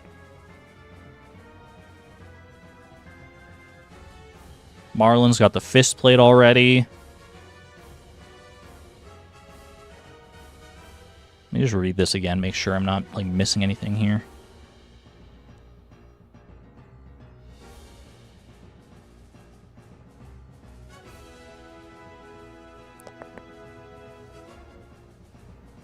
Yeah, no, this is right. This is right. Okay. I think we're fine. Yeah, I'm cooking right now. I'm cooking. I think these are the items that I want. Do I need to change any moves out or anything?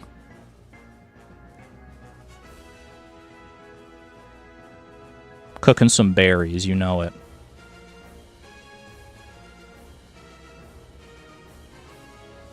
King Sting. King Sting's going to be a pretty strong player in this, as you could probably guess. The final Elite Four member, if I haven't said it already, is Psychic type. So our Dark type, you could imagine, is going to be doing some pretty good stuff here.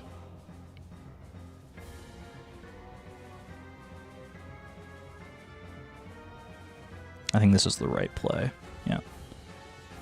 I'm just nervous I'm missing something. I'm so nervous that I'm missing something, dude. I don't need to change any moves. I thought I might have needed to change moves here, but I don't need to change any moves until Cynthia. The burn is intentional, yes, on Marlon. Because burn boosts his attacks because of his ability Guts.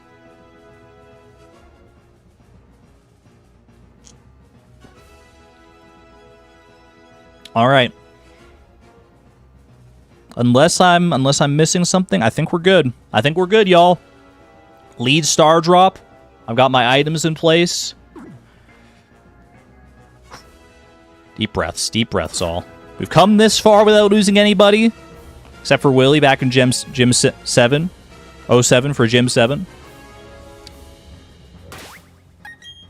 Make sure everybody's fully healed again. This is a gnarly fight, man. I have a little bit of PTSD against Lucian in particular because the very first Nuzlocke I ever attempted, not like on stream or anything, but just like I just did it casually myself, was a Pokemon Platinum Nuzlocke.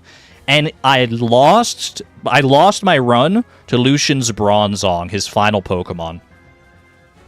So I've got a bit of a score to settle with Lucian. It wasn't this version of Lucian. This version of Lucian is actually harder.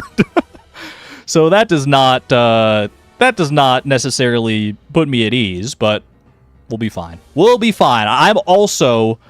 Lucian may be a stronger version of himself, but I am also a stronger version of myself. Let's get it done.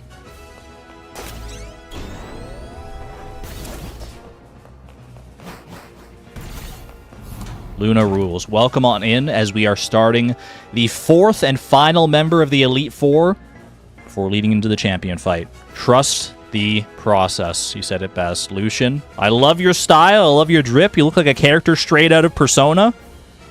I'm sorry. You have to go down. Cool glasses, though.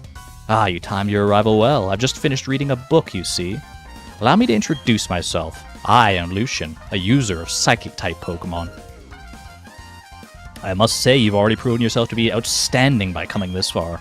They say I am the toughest of the Elite Four. I'm afraid I will have to go all out against you to live up to that reputation. He's not lying. Some people can just talk the talk, but they can't walk the walk. Lucian is walking and talking all over me, dude.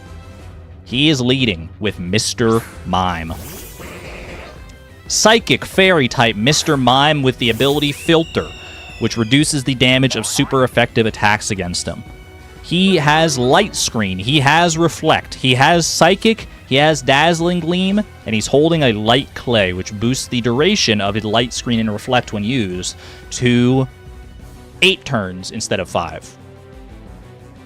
Now we want to stop Light Screen and Reflect from getting up altogether. If Light Screen and Reflect get up, then that's a big problem, because it really hampers our damage output, obviously. Luckily for me, if I did all my calculations correctly, Star Drop outspeeds Mr. Mime and one-hit kills with Brave Bird. Because we're just that strong. Bye. Love that feeling, man. I love just being able to click one button and know it's going to take something out like that. Oh, that's so good. Next should be Girafarig, yeah. Girafarig has Light Screen, Psychic, Thunderbolt, and Trick Room. Trick Room inverts the speeds of all Pokemon. So slow Pokemon are now fast, fast Pokemon are now slow. Also has the Sap Sipper ability, making it immune to Grass-type damage. And it is holding the Mental Herb, which I believe causes any stat-lowering effects to be canceled out at once when it consumes a Mental Herb. Oh, level cap doesn't matter right now, by the way. Level cap was before the Elite Four. Now level cap is like as high as we need it to be. We got free reign. Let me check my Girafarig strat here.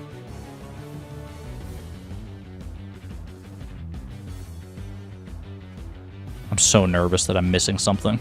I'm so nervous that I'm going to miss something here, man. Let me double check the speed stats here. Girafarig's slow. Girafarig's slow. That's why it has Light Screen in the first place. Okay. The play here is to U-turn, which does a good amount of damage. It's not going to kill, but it's going to do a good amount of damage. It is super effective. And then we bring in Salmonberry, anticipating a Thunderbolt.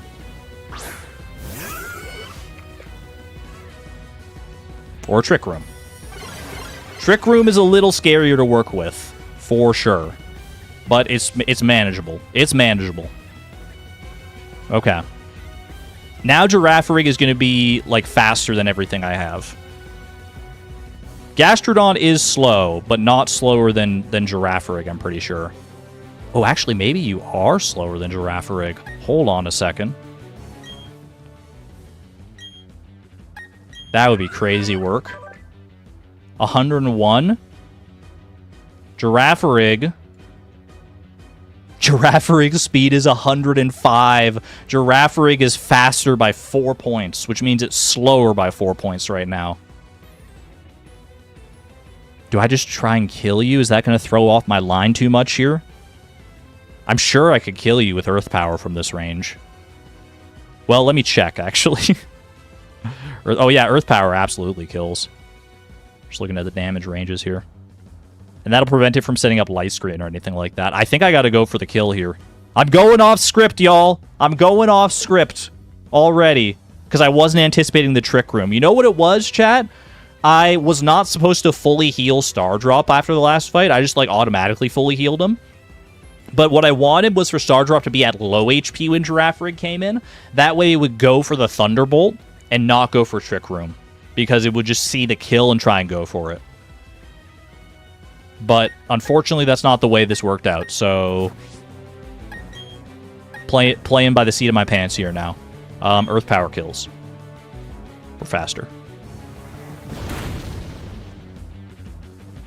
Girafarig down. Who comes in next? I'm assuming... Let me see. Who does he even have? Probably Medicham next. None of them have, like, super effective moves against Salmonberry. Level 66. We're cresting the 65 range. With our first Pokemon. Yeah, Medicham comes in. Okay. Medicham has Zen Headbutt, High Jump Kick, Thunder Punch, and Ice Punch. Very scary Pokemon. It is also 90 speed. It is slower than Gastrodon, which means that it is currently faster than Gastrodon because of Trick Room. High Jump Kick will kill Salmonberry from full. And it's going to be the move that it goes for. It's not going to go for Thunder Punch. It's not going to go for anything that's less damage. It's going to try High Jump Kick here. The play against this, tell me if you've seen this one before. We go to Salmonberry, not Salmonberry, we go to Marcello in this one. It's never going for Thunder Punch.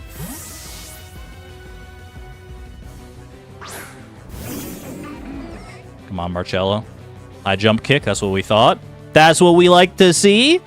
Medicham kept going and crashed, and unlike Lopunny, this thing is not holding leftovers or anything to heal itself. It's holding a muscle band to boost the power of its physical moves. This thing is a force of nature, dude. It's got a muscle band, and it's got pure power, which just, like, doubles its attack stat or something stupid like that.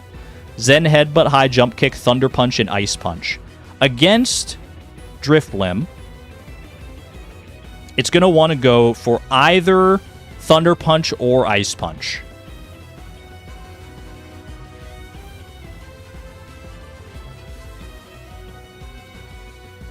How well does... I mean, you know what? I think this is a Drapion play.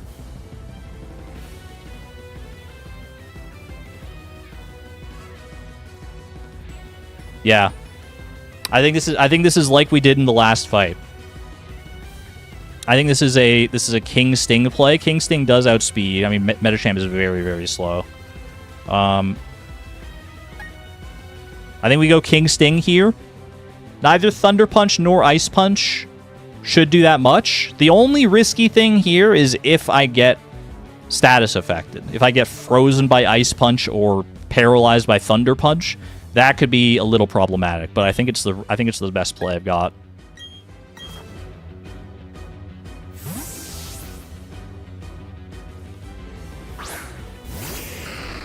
Come on, King Sting. Thunder Punch, okay. No para. Perfect, perfect. Alright. Now it is going to... High Jump Kick does a max of like 97% to me. So it will kill me. It does a minimum of 82%, actually. So we Protect. Easy as that. You should run into the wall that is Protect and kill yourself. Bye-bye! That's so good, man. That's so good. That's such a good feeling. Is that the end of Trick Room? That's the end of Trick Room. Okay, Twisted Dimensions return to normal. Alakazam! Alakazam, you sly dog, you. Very, very, very powerful Psychic-type Pokemon. It has the ability Magic Guard, which I don't think... Actually, that Magic Guard does help it here because it's holding a Life Orb. Magic Guard means that only direct damage can hurt Alakazam, I'm pretty sure. So if I Toxic it, it's not going to like take poison damage. It's also not going to take damage from its Life Orb. It has Nasty Plot, Psychic, Future Sight, and Shockwave. Actually, like a really good Pokemon in concept, but really bad moveset, I feel like. So Alakazam can only hit me with Shockwave. It can only hit Drapion with Shockwave, and Shockwave does a maximum of 64 damage against me.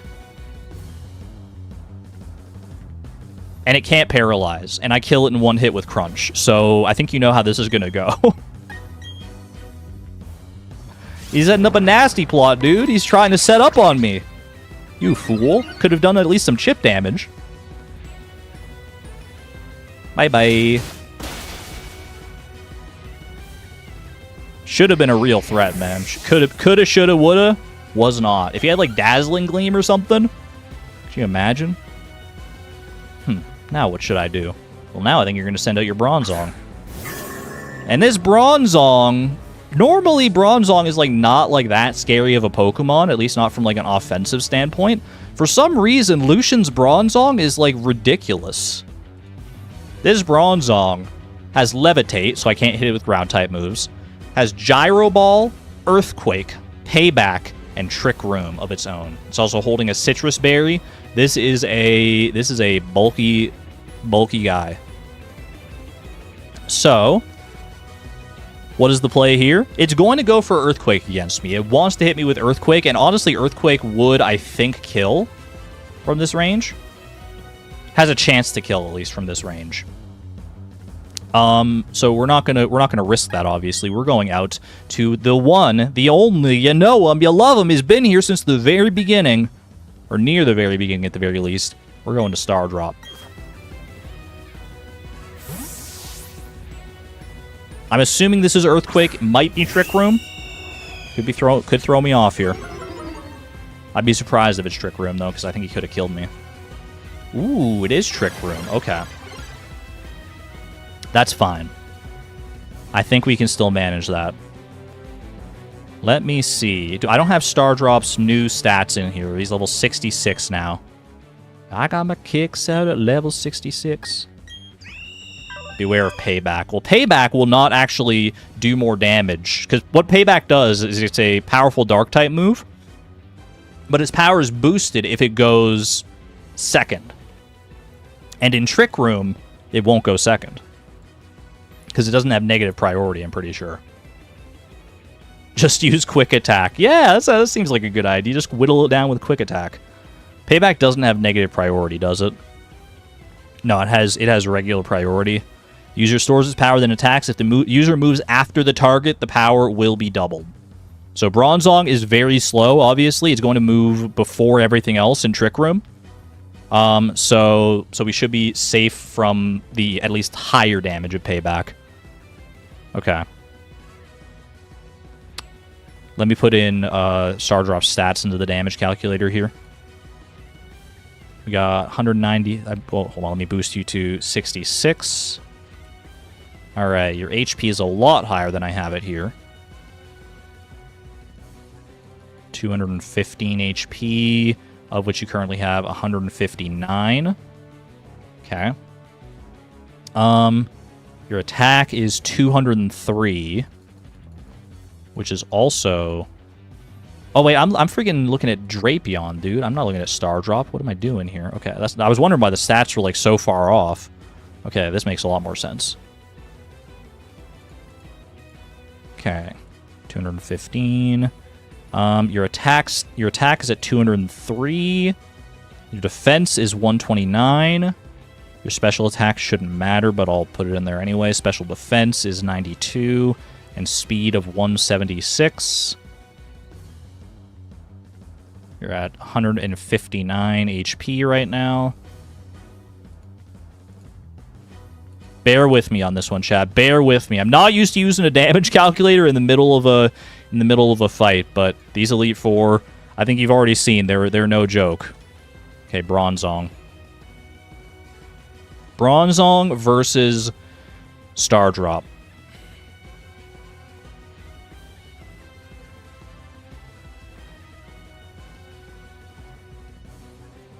My plan for this...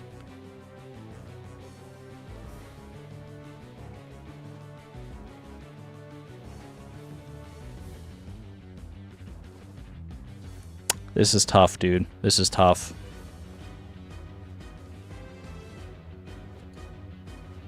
Gyro Ball, Earthquake, Payback, and Trick Room. It's going to hit me first.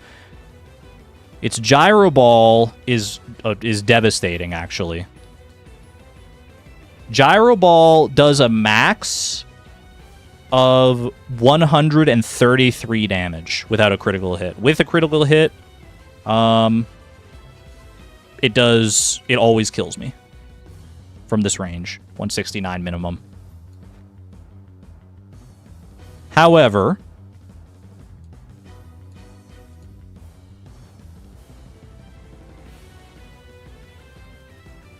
this should be the right play. I think this is... I think what I have to do... I think I have to stick to the script, dude. I think I have to risk the crit, to be honest with you. Maybe I don't. I don't know, man.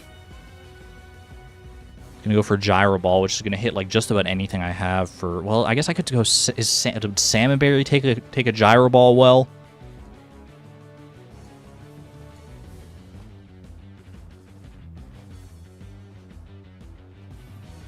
Salmon Berry takes a Gyro Ball okay. Might be a Salmon Berry play.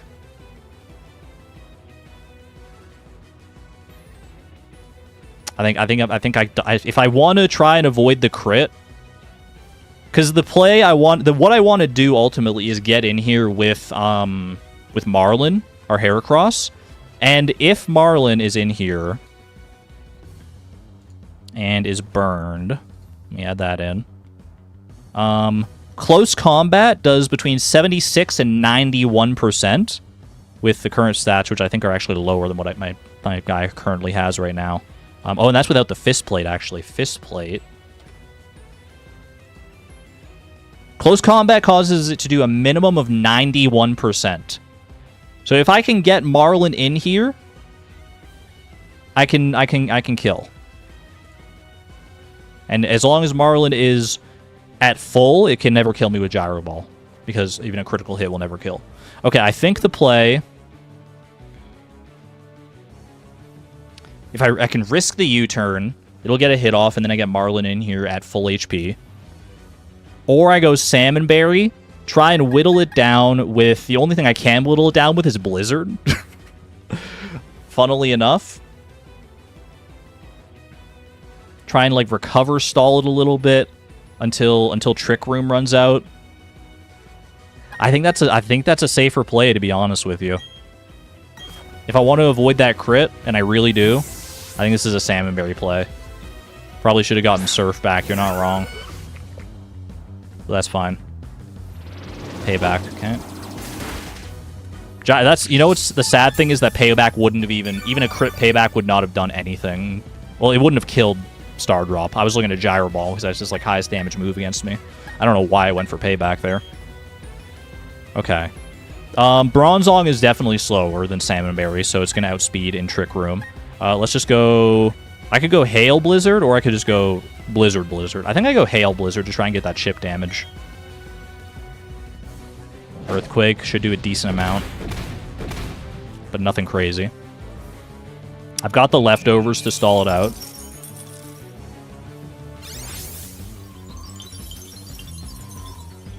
Wonder if it assumed Payback would go second. It might have. It might have looked at the speed stats and not factored in Trick Room for some reason. I don't know why it would do that. Usually these AI are pretty smart, but... Alright. And we go Blizzard here. Earthquake. Probably should have recovered that, to be honest with you. But I should be fine either way here. Blizzard doesn't do much, obviously, but... Blizzard gets a little funky with dynamic base powers. What turn of Trick Room is this? I feel like Trick Room's about to run out. You know? I think it is. Because let me think of the turns. I swapped out to Salmon Berry, or I swapped out to Star Drop. It went for Trick Room. That's turn 1 of Trick Room. Then I swapped to Salmon Berry. That's turn 2 of Trick Room. Then I used Hail. That's turn 3 of Trick Room. Then I used Blizzard. That's turn 4 of Trick Room. So this turn is turn 5 of Trick Room, if I'm counting right. Which means I should be able to swap to Marlin. Eat an Earthquake, because that's all he's going to do to me. Earthquake or Payback, probably. Trick Room runs out, I'm faster, and I kill. I think that's right. In fact, I know that's right. So Marlin, get your butt out here. Get your butt out here and redeem my past child self who lost my first Nuzlocke to this stupid Bronzong. Eat that Earthquake and show him who's boss. Buffeted by Hail. I'm also buffeted by Hail. Show me the Twisted Dimensions return to normal. Show me. The Twisted Dimensions return to normal. GG. That is Lucian. Done. Dusted. Elite Four fully cleaned up. Not a single death to our name in the entire Elite Four. That's the power of strategy, preparation, and thinking on your feet. Redeemed, man. I get to see his eyes without the glasses for the first time ever. I see. You getting past the 3 before me was no fluke. Your power is real. And it's hopefully real enough to carry me through one final fight. Congratulations, you've now beaten the Elite Four. However, that doesn't mean you're done with the Pokemon League. There remains the champion. I should warn you, the champion is far stronger than the Elite Four. Now go on, step through the doorway to your final battle. Not done yet. We're not out of the woods yet, and there's a reason that Cynthia is the only person in the entire in the thumbnail for this stream. Because she's the only one that matters, man. All right, heal everybody up. I don't need anybody to be at like lower health or anything for Cynthia. I want max health for everybody. Let's do max potion on. Let's just use max potions on everybody. To be honest with you, doesn't matter at this point. I'm not using them in battle, so max potion, not full restore on Marlin. That's fine. And King Sting, all healed up. Cynthia's heckin' Garchomp. Cynthia is on another level. If you thought these past 4 fights in any capacity were tense, get ready. Get your butt in your freaking chair, grab a juice box and a snack, because you're going to need them, man. You're going to need some comfort snacks for this one. Cynthia's final Pokemon, by the way, her Garchomp, her ace, is level 66. So we are on par with most of our team. Actually, all of our team is level 65 or 66, which is higher level than everything she has, except for Garchomp. So we do have the level advantage, barely, and that's not really going to matter too much when her stats are, like, maxed out. She's got insane natures and items and movesets. She is a force to be reckoned with. I've got plans, I've got ideas, but there's a very real chance we lose at least 1 or 2 Pokemon in this fight. I'm going to tell you right now. I'm going to warn you. Be prepared for a little bit of heartbreak. She's EV trained for heck. Okay, let's see. Let's sort out items. First and foremost, our lead against her Spiritomb is going to be King Sting. Stardrop's done a great lead against pretty much everybody else so far, except for Bertha. But King Sting is going to be leading the pack into this final fight. And King Sting is going to be holding a Black Sludge.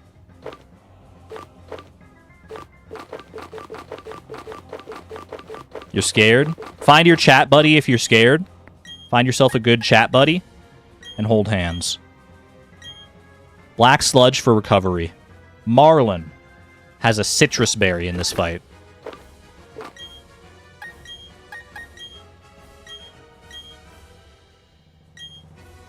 Okay. Dwarf Gadget has a Lumberry.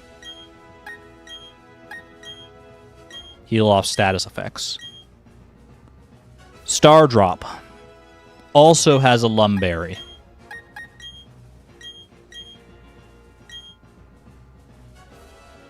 Small Kidney Joe, this is no time for jump scares. This is no time. You can't do this to us right now. You can't do this to us. And Salmonberry is going to be holding the soft sand. Your favorite item. Am I sure nobody wants the leftovers in this fight? King Sting's already got the poison equivalent of leftovers. Does anyone else really not want leftovers? I think leftovers are too slow for the kind of stuff that I'm doing here. Okay. We have some moveset changes, I believe. Do I just have one moveset change?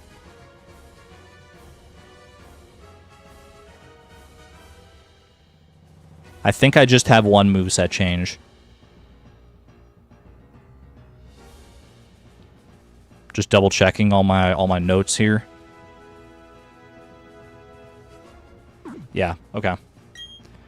Just one moveset change. We are going down here. We are grabbing TM44 Rest, and we are teaching Rest to Dwarf Gadget.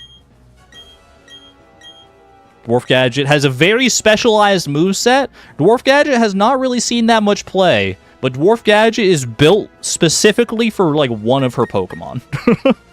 We get rid of Stealth Rock, and we put on Rest. I'm hoping that my strategy is going to work out well here. Dwarf Gadget is basically here to counter one Pokemon. All right, King Sting leading the pack. Deep breaths, everyone. Everyone hold hands. We are one fight away from being victorious in our Pokemon Brilliant Diamond Nuzlocke. The hardest fight in the game. It's time. Face off against the one and only champion of the Sinnoh region. Aren't we healing Marlin's Burn? We are not healing Marlin's Burn because we want to activate his Guts. Boost his attack with Guts. In we go. The piano. Have you been keeping well? Thank you for Mount Coronet. I'm truly grateful. Together, you and your Pokemon overcame all challenges you faced, however difficult. It means that you've triumphed over any personal weaknesses, too. The power you learned, I can feel it emanating from you. But that's enough talk. Let's get on with why you're here. As the Pokemon League champion, I accept your challenge. Ah! She's so scary, but she's so cool, too. Turn up the bop. I could turn it up. Chat, do I turn up the music?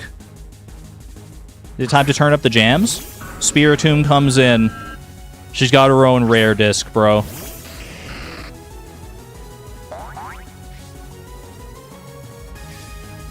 Turn up the jams.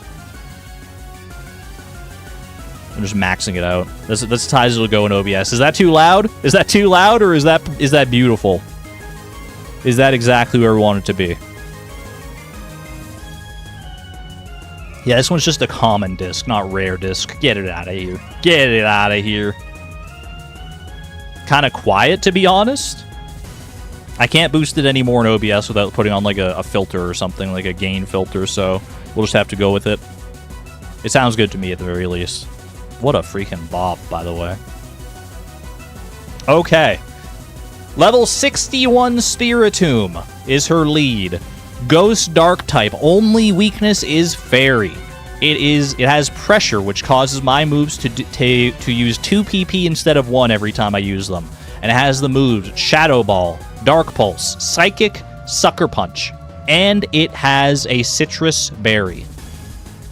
King Sting resists all of Spiritomb's moves, is immune to Psychic, and even still, Spiritomb really hits hard against King Sting. Spiritomb's, let me put it in perspective here, in my current stats. Well, I currently have King Sting at level 63 in the stat calculator. Shadow Ball and Dark Pulse each do almost over. They each do over 20%, which is like not insignificant, but it's enough. It's low enough that we can sort of stall Spiritomb out here. And honestly, King Sting with Crunch does not do as much to Spiritomb as it does back to me with Shadow Ball and Dark Pulse. So it's going to be a bit of a slow start to the Cynthia fight. We've got some tactics of our own to employ here. I'm going to go ahead and hit you with the Attract. I am a male King Sting. That's a female Spiritomb right there, which means Attract is effective. I'll infatuate Spiritomb and cause it to be immobilized by love sometimes. And it's very RNG dependent, but it will help us here. I am faster. This is the freaking music cue, man. I so rarely use Attract. Oh my gosh, Spiritomb fell in love. Spiritomb's got a little crush on King Sting. They're immobilized by love. Ooh. Now let's make this relationship a little bit toxic, shall we? You hate to see a toxic relationship, but you gotta do what you gotta do in these circumstances. Okay, it broke through the love. Hits me with the Dark Pulse. Still does so much, man. It still does so much. But I've got the Black Sludge to recover some of it off. We've got Love to immobilize Spiritomb sometimes, and I've got Protect to try and stall it out a little bit. It does have Pressure, which is annoying, which means that I have less PP. I basically have half of the PP that I think I do. Dark Pulse, I protect that, that's fine. Heal up a little bit. We want to stay as high in HP as we can, so that we're good going into the rest of the fight here. Alright. Protect has a chance to fail the more times you use it in succession. If I use it again right now, it'll have a 50% chance to fail. Oh, Pressure only works on moves targeting it? Oh, that's so good now. So it's only really gonna affect, well, I guess it affects everything except for Protect, so that's good though. Protect is the one we want the most PP of. Okay, do a little bit of Crunch here. Does okay damage. I always thought, yeah, Pressure affected every move, to be honest with you. Very, very good. One more Protect and we'll actually be back at full HP, I'm pretty sure. I don't think another Toxic damage does... Oh, especially not after the Citrus Berry.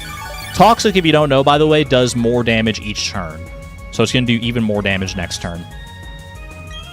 I think 2 more Toxic procs actually will kill Spiritomb here.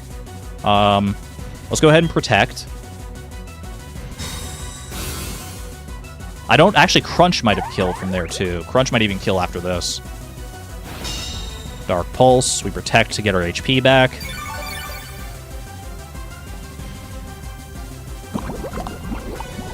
Here comes the Toxic. I don't know if Crunch kills from there. I don't think it does. So what I'm hoping for here is for it to be immobilized by Love. I can hit it with Crunch, and then between Crunch and Toxic, it definitely dies. Or if we just get a crit here, that would also work. Yeah, that's okay. Defense drop doesn't matter. Would have been better on the first Crunch, actually. Be immobilized, please. Be so in love with me right now. You're so in love with me right now! Ooh! Let that be a lesson, chat. Don't fall into toxic relationships. Don't fall for it. You're better than that. Gastrodon comes out, and I am at full HP. I have not taken any damage, and I've already killed one of her Pokemon. This is the best case scenario right now. Okay. Gastrodon has come in because it has a ground-type move. It is a Storm Drain Gastrodon, which means that Water-type moves do nothing to it. In fact, they only make it stronger. Has Scald, Earthquake, Sludge Bomb, and Rock Tomb with the Leftovers item. It's a bulky, threatening attacker, and we want to take it out fast. How do we take it out fast? It wants to go for Earthquake against me, obviously, because ground is my only weakness. That's why I sent this in the first place. You might think, you would be forgiven for thinking that we would switch to either Stardrop or Marcello here because they're immune to Earthquake. And that would prevent that damage, but that would also bait out Rock Tomb from this thing. And Rock Tomb does damage, but it also lowers your speed. It has like it's guaranteed to lower your speed by 1 stage, and we don't want that. So what I want to do here is actually switch to Marlin. Marlin resists Earthquake and can kill Gastrodon with Bullet Seed.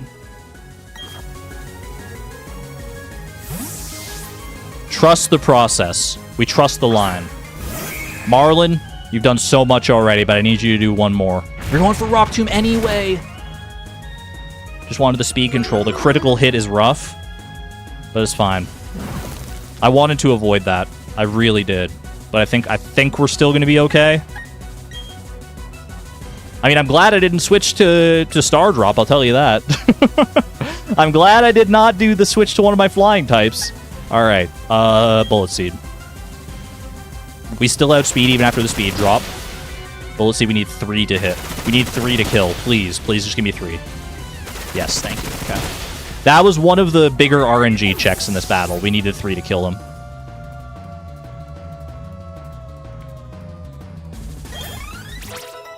King Sting's up to 66. My goat. Take a little bit of burn damage here. Bullet Seed carrying the Elite Four. It's putting in good work, yeah. Roserade comes in now. Roserade. A spooky, special attacking monster. Doesn't hold a candle to our own Fairy Rose, who didn't unfortunately make the team this time. But she's a cheerleader in the back. You know she is. Her Roserade has Poison Point, so if I hit it with a contact move, it can poison me.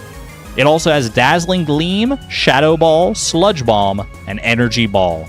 Very powerful moves. It's holding the Expert Belt, so if it hits me with a super effective move, the Expert Belt makes it do even more damage than it otherwise would have. That's a scary, scary Rose.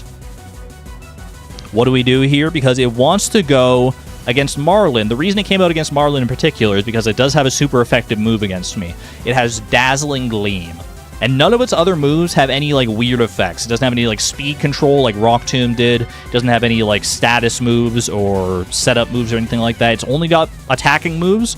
So the only thing this thing should ever go for at this point is Dazzling Gleam, I'm pretty sure. Let me verify. Because this could make a difference here. Dazzling Gleam does so much more than everything else. The only other contender is Sludge Bomb. And then Shadow Ball, and then Energy Ball. The only one that can kill me from this range is Dazzling Gleam. So I assume it's going for Dazzling Gleam at this point. We obviously need to switch, because we'll just lose Marlin if we don't switch. Who do we switch to take a Dazzling Gleam? You might be able to guess that one. We are going to go ahead and switch to our good buddy Dwarf Gadget, who resists Dazzling Gleam and is quite bulky.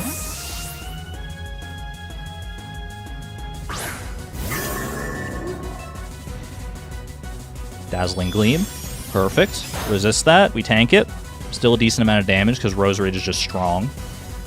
I mean, decent amount of damage for being a resisted move from on a Bronzong. What was the Solar Beam for, by the way? What do you mean was? We still haven't reached that point. It's a very late game strategy, that Solar Beam. Okay. Dwarf Gadget. We just switched in. So now it's going to want to go for Shadow Ball against me. So how do we deal with that? We go to our normal type. Star Drop coming in to save the day. Shadow Ball should be coming in. Shadow Ball, I'm pretty sure one-shots Dwarf Gadget. There's no reason it would go for anything other than Shadow Ball. The only thing that really threatens Star Drop anyway beyond that is Sludge Bomb. And if she goes for Sludge Bomb, a Poison-type move against my Steel-type Pokemon, you know what? GG. She's just better than me at that point. Here comes Star Drop.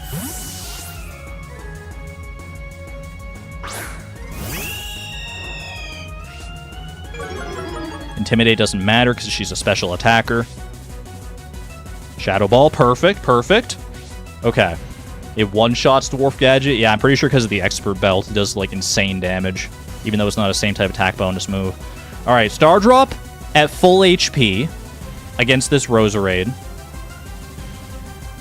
Let me verify. Star Drop at your full 215 HP points. Sludge Bomb. Here's the scary thing, chat. Sludge Bomb crit has a 75% chance to kill from full HP. I couldn't figure out a way around this. I just had to go for it. I basically just had to go for it. We do have the Sky Plate, which means I don't have to go for Brave Bird, so the recoil damage would have definitely killed me, I'm pretty sure, from Brave Bird. But I can go for Aerial Ace here instead, which does mean it has a chance to poison as well. Wait, am I holding a Sky Plate? Hold on a second. I'm holding a Lumberry. You know what? Hold on, let me double check. Let me double check then. Does Aerial Ace still one-shot?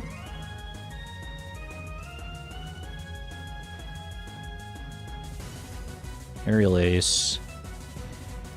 Bro, I had Aerial Ace one-shotting in this before. Oh, wait, hold on. I have it burned in the calculator right now. Aerial Ace does one-shot. Aerial Ace one-shots. For some reason, Staraptor was burned. I think that was a carryover from when I was looking at Heracross's things there.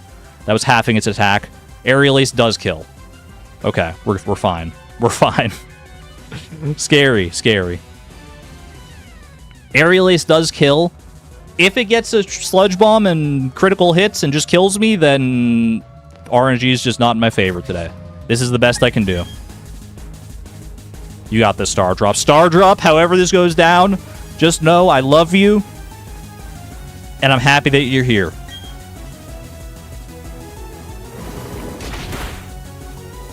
No crit.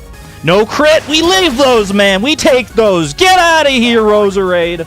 Oh my god. The health went down so fast, I was so scared. I was so scared. Alright, next up. Milotic. This thing, man. This thing is such an annoying Pokemon. I hate Milotic. At least I hate Cynthia's Milotic. I love my Milotic. Flounder, I love you forever. It's a beautiful Pokemon, don't get me wrong, but it is diabolical in this context. Milotic, level 63. With Marvel Scale, the ability, which means that if it has a status effect, then its defense, its physical defense, is way higher. And it's holding a Flame Orb, so after this turn, it will burn itself with that Flame Orb, and automatically activate Marvel Scale. Its moves are Recover, Mirror Coat, Ice Beam, and Scald. Okay? So Ice Beam is what it wants to go for against Star Drop in all likelihood. It might go for Scald, because it could probably kill me with Scald regardless. That would be scary, but it would be manageable, I think, based on the strategy I have here. What this thing wants to do, basically, it tries to disincentivize you from using physical moves by having Marvel Scale and Flame Orb to boost its physical defense. But if you go for special moves against it, it has Mirror Coat, which will deal double the damage back to you of whatever damage you do to it, and then that'll probably one-shot you if you use a sufficiently powerful special move. So it's really got you cornered. The best way I found around this thing is with our absolutely ridiculous set that I've got on Dwarf Gadget. I'm hoping for an Ice Beam here because Dwarf Gadget resists ice. Scald would be rough, but we'll make it work. Dwarf Gadget's gonna have to put in some work here. Come on, buddy. This set is messed up, yeah. They were really... They just did not have any empathy for the player on this one. Ice Beam, thank you. Okay, there's a chance for this to freeze. We're holding a Lumberry for that eventuality. Did not happen. Perfect. Flame Orb burns it. Alright. It's going to be going for Scald now, which is going to do a decent amount, but it won't do very much under Sunny Day. Because the power of Water-type moves is reduced in sunny weather. So I hit Sunny Day. I was debating on whether or not to go for Sunny Day or Light Screen, to be honest with you, but Sunny Day is twofold. It makes it so we can use Solar Beam in one turn, because normally you have to charge up Solar Beam. And also, even if Scald crits, the sun still reduces its damage. So even a critical hit, which would get around a Light Screen, does not kill Dwarf Gadget from this range. Okay. It's going to go for Scald again, which very well might burn me. I am going to click Rest. We're going to try and play this out. We're going to play this out as best as I can. I'm hoping it doesn't burn me, because then Rest, I'll be fine here. Okay, here's how this is going to work. It's going to Scald. Please don't burn. No burn, no burn, no burn. Dwarf Gadget use rest. Ideal. We heal up to full. And we eat the Lumberry. And we're at full. And we're awake. And it's beautiful. So, the question now is... I need to make sure I look at the damage calculator for this. Because I need to know when Solar Beam is going to kill. I can't go for Solar Beam unless I know for a fact it's going to kill from whatever range my Milotic is at. Because if it goes for Mirror Coat and reflects that damage back onto me, then I'm dead. I'm simply dead, because Solar Beam will do a lot, and it'll just one-shot Dwarf Gadget. So here's what you do. You check Summary. I'm going to get your stats into the damage calculator, Dwarf Gadget. You're doing so well. I need you to hold on. I need you to bear with me through this Milotic. Bronzong, level 66. You're not burned. You're healthy. And your HP is 176. That's right. Attack 141. Defense 212. Special attack 113. Correct. Special defense 179. Speed 88. We got your stats in there perfectly. Let me put in Solar Beam on your stat spread as well, because I didn't have that in there for some reason. Let me go ahead and save that set. Let me load up Milotic again. Milotic versus Bronzong versus Dwarf Gadget. Okay. Solar Beam on Milotic currently does a minimum of 72 points of damage, which is 28.6% to Milotic. It is a very tanky Pokemon. So, we need to get it down. We need to get it down lower, or we need to reduce its special defense to make it more susceptible to Solar Beam. And that is what our final move, Metal Sound, is for. Metal Sound is a very niche move, but what it does is it lowers a Pokemon's special defense stat by 2 stages. It basically cuts it in half, which is huge. It does have 85 accuracy, so there's a chance this misses. We still have the Sunny Day up. We're fine. Metal Sound, please connect. It's going for Scald again. That's fine. Ideally, don't burn here. It was bound to happen eventually. Metal Sound. Shoot. That's not great. That's not great. But I've still got turns. I've still got turns to work with here. I think we have one. I think this is the last turn of Sun. Metal Sound again. Mirror Coat. Mirror Coat. Dang it. No crit, that's fine.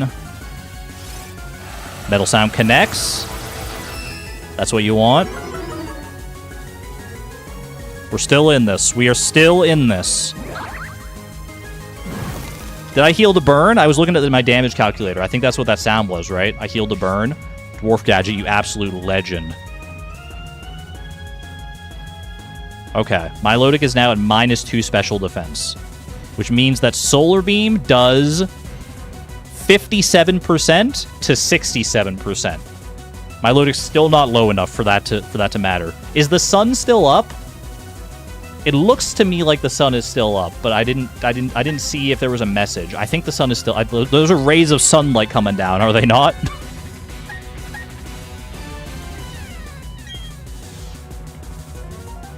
This is risky, dude. This is a sketchy situation, actually.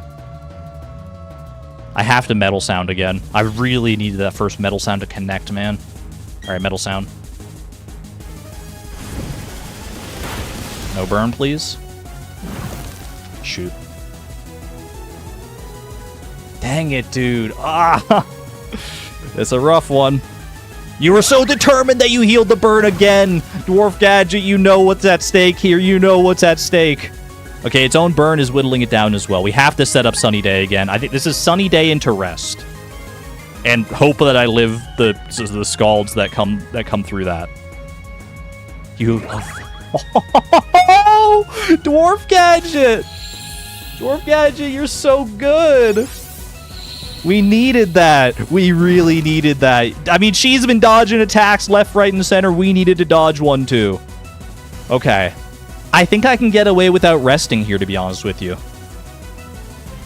I think I can. I think this is Metal Sound, and then after this Metal Sound, I'm pretty sure Solar Beam kills. Do the math. Okay, let me see. Sunny Day. Sun is in effect. Scald is going to be doing minimum 24. Maximum with a crit, 42. Then plus the chance for it to burn, it could... I mean, I think for it to kill me in 2 Scalds from here, it would have to crit twice and burn me. I'm pretty sure that's what would have to happen. I'm going to bank on that not happening, and I'm going to go for Metal Sound.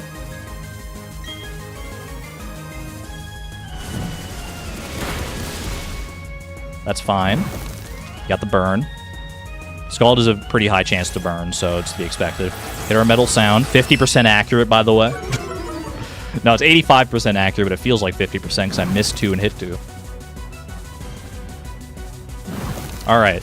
Milotic is at -4 special defense, which means that Solar Beam does 86 to 101% damage. It will kill from this range. And so the sun is up. The sun is up, and Dwarf Gadget is prepared. It can do a maximum of 42 to me if it crits. And then the burn damage does 1/16. No, it does 1/8 of my HP. Is it 1/16 or 1/8? I think it's 1/16. Either way, I think we're fine. We send it here. This should be Milotic down. Recover. Okay, that's fine. It's at least not going for Solar Beam. Or not going for Mirror Coat, I mean. Or anything else. It's not damaging me anymore. This still could kill. This still could kill for the record. It can do up to 101%. It did not, but it could have.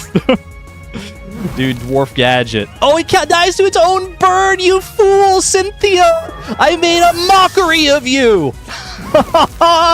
You and your Milotic, the Marvel Scale, the Flame Orb. Get out of here with that nonsense. What are you doing? What do you think you're doing? Oh, that's a Lucario right there. That's a little... Don't forget, she still got her 2 scariest Pokemon left. That was... honestly, I think Milotic is scarier than Lucario. And the fact that that strategy worked as well as it did, Dwarf Gadget. No matter what happens from here, buddy, you have earned your spot in the Hall of Fame, in all of our hearts. Dwarf Gadget, we do a little trolling around here. Alright, Lucario. Not to be trifled with. Inner Focus means it can't flinch, can't be intimidated. Has Aura Sphere, Dragon Pulse, Flash Cannon, and Nasty Plot. And Nasty Plot is right. It has Wise Glasses to boost the power of all of its special moves. Lucario versus Bronzong. Aura Sphere does a minimum of 72 damage. Aura Sphere always kills us from this range. And Lucario is obviously faster. So we have to switch here. The question is, who do we switch to? I don't think it goes for Nasty Plot here, because it sees that it can kill me. Surely it goes for the kill if it sees that it can kill. Who do we go for here, though, chat? We only have a few options, because a lot of our Pokemon are very low on HP. Aura Sphere does not affect Marcello, so that is a potential option. But the true option in my heart is Salmon Berry. Salmon Berry can one-hit KO Lucario with Earth Power, and, get this, even with Nasty Plot, critical hit. I think it still lives from full HP. If it goes for Nasty Plot here and crits me, or if it goes for double Aura Spheres and crits one of them, I think we live. I think Salmon Berry is just that tanky. I would love to honestly see... Well, I don't know if I'd love to see Nasty Plot here, but... if I calced this right, Salmon Berry is safe. Salmon Berry is the safe play. Salmon Berry, Godspeed. You can one-shot this Lucario with the Soft Sand Earth Power. That's why we have the Soft Sand, is for this Lucario. Aura Sphere. Never misses. Yep. Actually, you know what? A crit might kill me from there. I thought I calculated it right, but a crit might kill me from there. We have to go for it, though. We have to go. Come on. Use Nasty Plot. I dare you. I freaking dare you. Yes! Yes! You're dead. You're dead. You're dead. You're dead on arrival, Lucario. Salmonberry owns you, little bro. Oh, didn't see that one coming, did you? The freaking greed. Mind if I roll greed? Salmonberry, you legend, coming up to 67. Star drop at 67 as well. We have one Pokemon left, man. One Pokemon left between us and the end. I can't remember the last time I was put in a corner like this. Unfortunately, it's the scariest Pokemon in human history. It's a level 66 Garchomp with Rough Skin. If I hit it with a contact move, I take damage in return. A little bit of damage. It has Dragon Claw, Earthquake, Swords Dance, and Poison Jab with the Yachi Berry. The Yachi Berry reduces the effect damage of the first Ice-type move that hits it. Now, Garchomp, I struggled with for a very long time. I could not figure out what to do against Garchomp necessarily. And let me tell you, against Salmonberry here, Garchomp will kill with Earthquake. But it could also kill with Dragon Claw, which means we don't really have a safe switch into one of our flying types. If I switch and it goes Dragon Claw instead of Earthquake, that's a big problem. That's a big old problem for your boy Argon Matrix. So, what do? Much to my chagrin, we stay in. We stay in, and we hope, and we pray that Salmonberry dodges with affection. And we go for a Blizzard and hope for the best. It's all I can do. I'm so sorry, Salmonberry. I didn't want it to come to this. I really didn't, but Garchomp is just too strong. Garchomp is just too strong. Salmonberry, I love you. I love everything you've done for our team.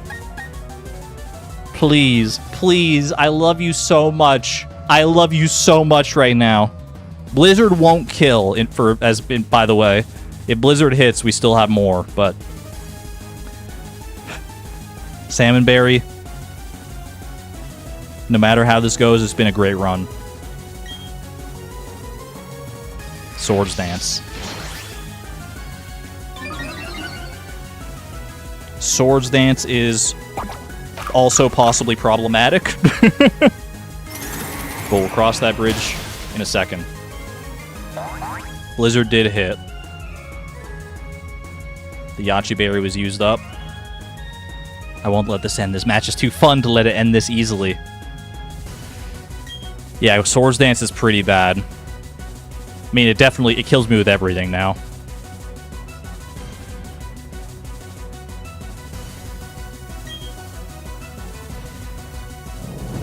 Bye, Salmonberry. Bye-bye, buddy. Oh, that's so sad. That's so sad. No, man. Not like that. Okay, now we are in a bit of a pickle, as you can probably gather. We have a +2 Garchomp on the field, and our team is looking a little sad. I did not foresee Swords Dance, for the record. The Swords Dance on that turn. I think we're still...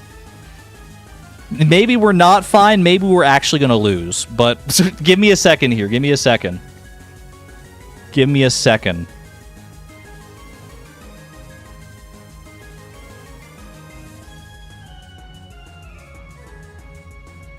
I'm so sorry, Salmonberry. So sorry to Salmonberry, man. Oh, brother. Okay. Swords Dance is real rough, yeah. Swords Dance is real rough. Do we go Intimidate? I think we might have to, actually.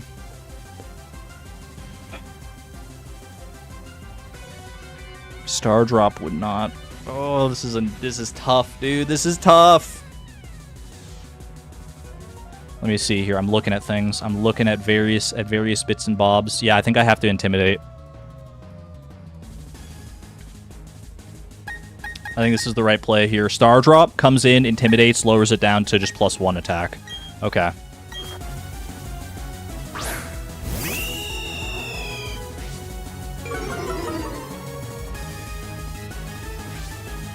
Now, Star Drop, we still want to preserve your Intimidate, because I'd like to get you in again here. You're not going to outspeed Garchomp. Garchomp is faster than everything I got. We have to switch to something else. You are going to go for either Poison Jab, or you're going to go for Dragon Claw. Dwarf Gadget can take those.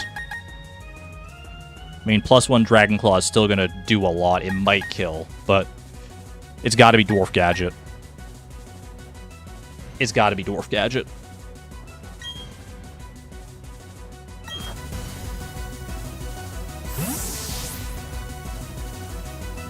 You think Dragon Claw kills? It might. Dragon Claw. See ya, buddy. Dwarf Gadget. A critical hit. I don't know if that mattered or not. I don't know if that mattered. Okay. It's at +1 still. It's at +1.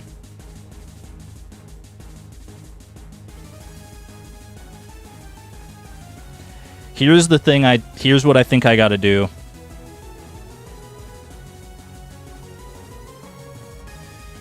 At +1, a Dragon Claw against Marcello does maximum, without a crit, 249 damage. We live a Dragon Claw at +1, which is where it's currently at. I can set up a Tailwind. Then I'm faster. Then I hit it with Destiny Bond. Marcello goes down. But we win.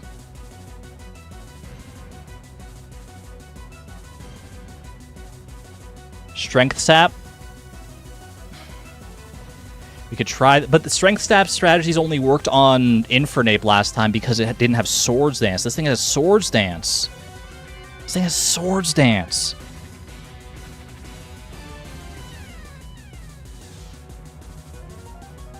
This thing is too strong, y'all. It's too strong.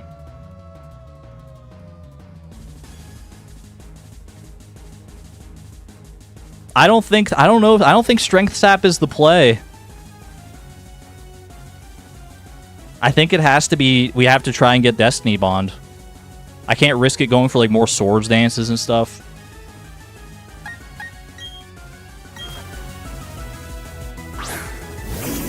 Come on, buddy. Alright, we don't outspeed. Garchomp. If it crits me with Dragon Claw here and kills me, I don't know what to tell you. We go Tailwind. Dragon Claw.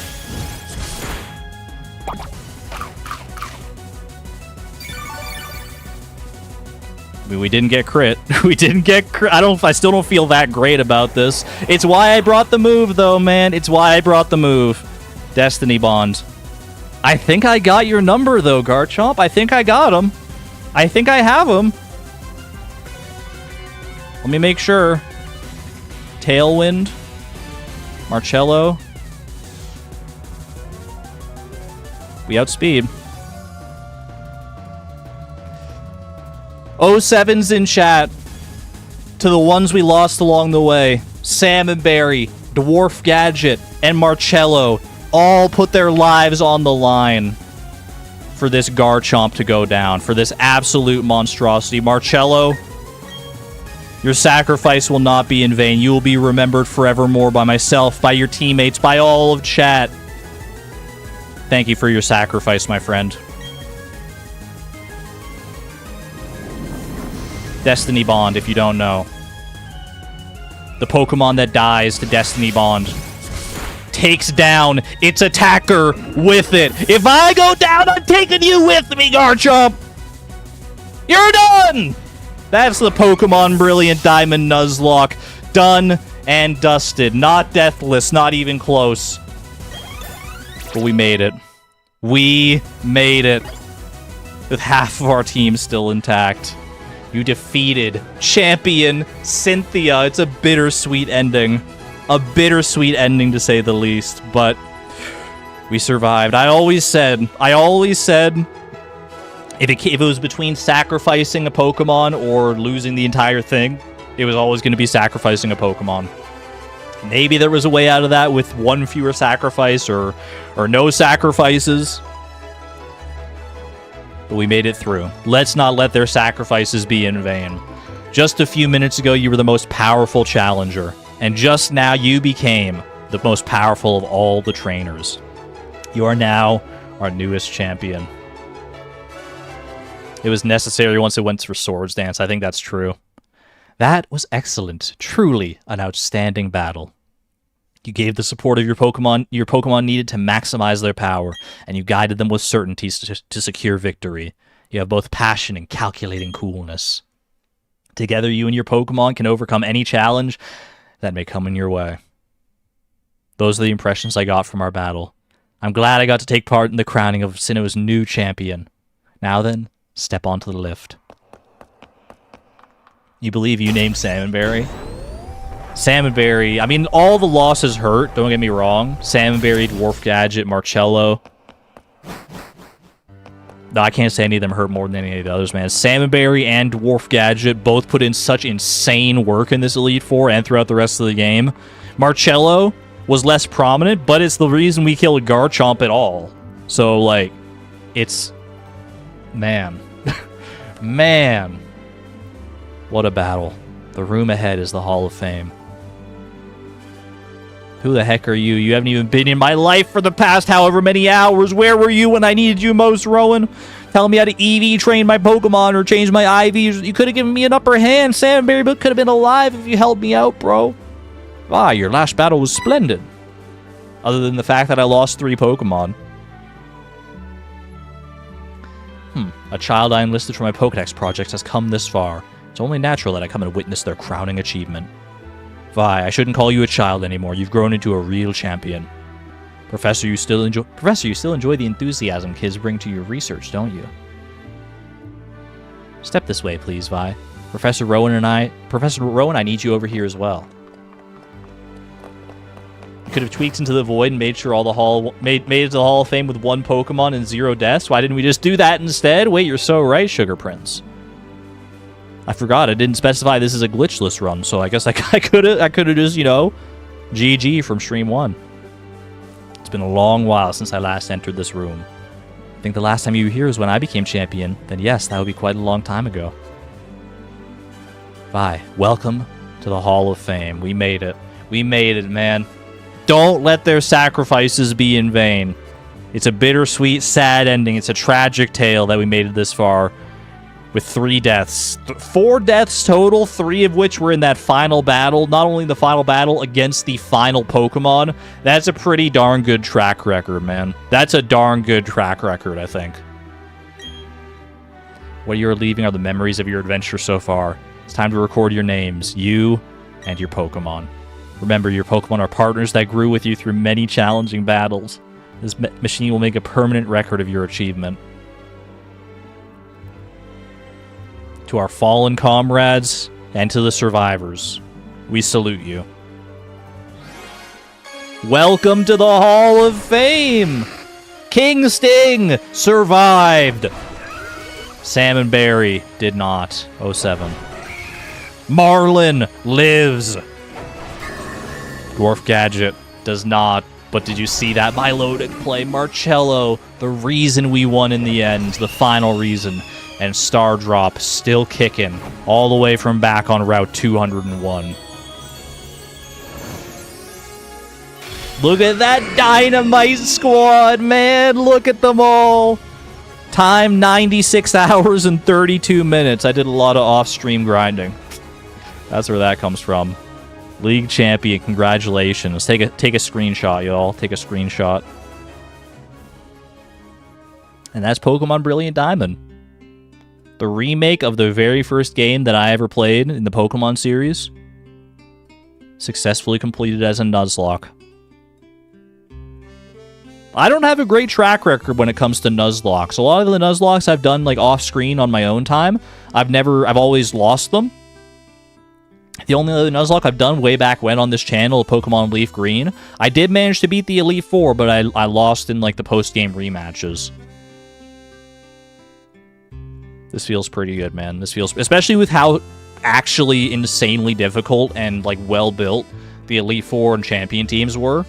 I feel like I did about as well as could be expected of me, given my, you know, relative inexperience when it comes to Pokemon battling. And I say relative inexperience only because like there are a lot of people who do Nuzlocks like professionally they do a lot more Nuzlocks than I should say. Am I going to do the rematches here? That I don't know. That all depends on what y'all want to see. Are we happy to leave Vi's story in Sinnoh here? And say that we conquered the Elite Four and the Champion and we sail off into the sunset? Or do you want to keep going into the post game? There's rematches we can do. You feel satisfied with how it ended? I kind of feel satisfied with how this ended too, yeah. There's a lot of interesting stuff that happens in the post game. Could do the post game without it being a Nuzlocke. That's true. That's true. We could nix the Nuzlocke aspect. These credits are so cute, actually. I don't know if I'm going to dive right into another Nuzlocke or anything like that. I definitely want to play more Pokemon on the channel. This was a lot of fun. I know not everyone's like the biggest fan of Pokemon, but I am. I really enjoy this, so. And for the people who were here and enjoyed our story alongside Vi and all of our Pokemon, thank you for being here. Appreciate you. This is a very fun series. I am pretty happy with how this went down. I'm sad that we lost 3 Pokemon at the very end like that. I don't think there was much of a way around it. I don't think there was much counterplay I could have done. My team was battered and bruised. And that's why I brought Marcello with Destiny Bond in the first place. That's a cute outfit, man. That's a cute outfit. Not a huge Pokemon fan, but it was fun to follow along. It'd be black and white. You'll love those ones. I don't know what Pokemon game I would do next if I do one. I'd probably want to do one where I could like play it on like a... Let's say I could play it in such a way that I wouldn't have to grind as much off stream, because I could just like cheat in rare candies, which is the way that a lot of Nuzlockers do it nowadays. You just cheat in rare candies to level up your Pokemon like very fast to the level cap. It makes it just a more fun experience in general. I couldn't really do that in this one to speed up the grinding because I'm playing this on the Switch. Chase, thank you for the 26 months at the Electron level, by the way. Argon said doo-doo, and I meant it too. Makes it more streamlined, at least, yeah. There are more difficult Nuzlocks out there of, like, fan-made games and stuff like that. I feel like this Nuzlocke here, at least when it comes to, like, the Elite Four and the endgame, was probably one of the hardest I could have done, to be honest with you. Not to toot my own horn, but, I mean, you saw those final fights, right?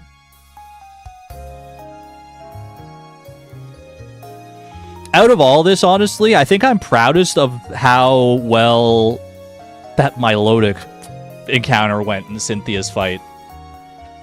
It was a very weird strategy that I employed against that Milotic, and I think it worked out like way better than I thought it was going to. I was ready for it to crash and burn, but I think it was kind of clutch, honestly.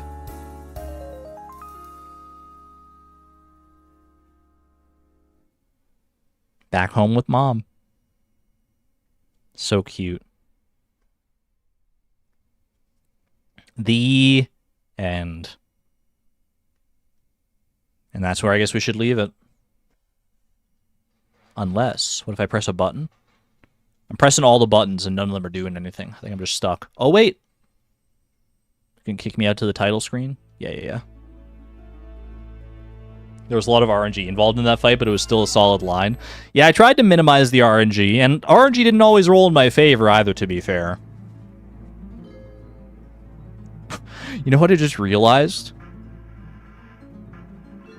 Oh my god. You know what I just realized? Is that Destiny Bond play to take it down Garchomp at the end?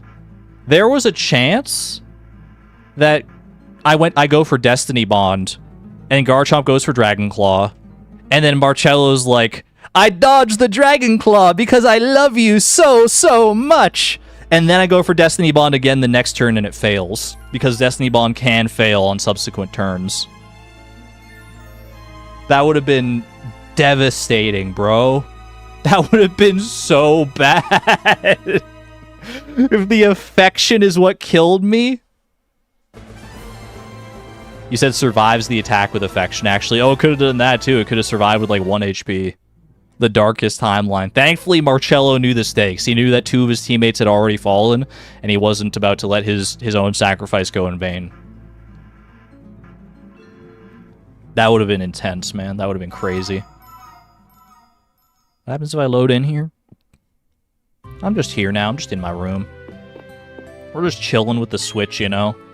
It's the latest game console, a Nintendo Switch. Vi doesn't know about the Nintendo Switch 2. I can't. Marcello dodged the attack so you wouldn't worry. Well, that's going to be it for me today, y'all. Bit of a shorter stream than usual. I think I kind of expected that, though, given that it was going to only be these 5 battles. Still took up almost, like, 3 hours here, though. Man, those fights were so fun. I love Pokemon so much, dude, for those, like, high-stakes moments like that. I don't know when we're going to do another Pokemon game. We will in the future, rest assured. For now, though, I'm probably going to focus on my other projects. I don't know if I doubt I'm going to start up, like, another new project right away now. I probably want to focus on the things that I've already got on my plate. Especially because, like, I got a new members-only stream game coming up on Sunday. I've got Stardew Expanded and our Archipelago Randomizer Ultimate Foodie Challenge. Any concrete plans for Silksong? I haven't looked at the poll. I assume Silksong is still winning for the members-only poll. But whichever one is winning, Silksong or Outer Wilds, on Sunday, that's what we're going for. I am planning to do a members-only stream this Sunday, so... Members only is on Sundays now, yeah. Your daughter just pointed at the Pokemon text on the menu screen and said Pikachu. That's really cute. I love that. I really love that. I digress. Chat, thank you all for joining me on this journey. It's sad to see our Pokemon, like, fully healed again. I guess, you know what, we should go to the box, probably. We should go to the box and give them a proper send-off. We have a little graveyard box. Barry came looking for you a little while ago. I don't know what it was about, but he kept shouting he needed you on a ship at Snowpoint City. I ain't got time to worry about that, Mom. I ain't got time to worry about that, girl. One last look. Yeah, you know, we should give a shout-out to all of our other Pokemon as well who didn't get to make it into the Hall of Fame. But they all still had their role to play in our story. One way or another.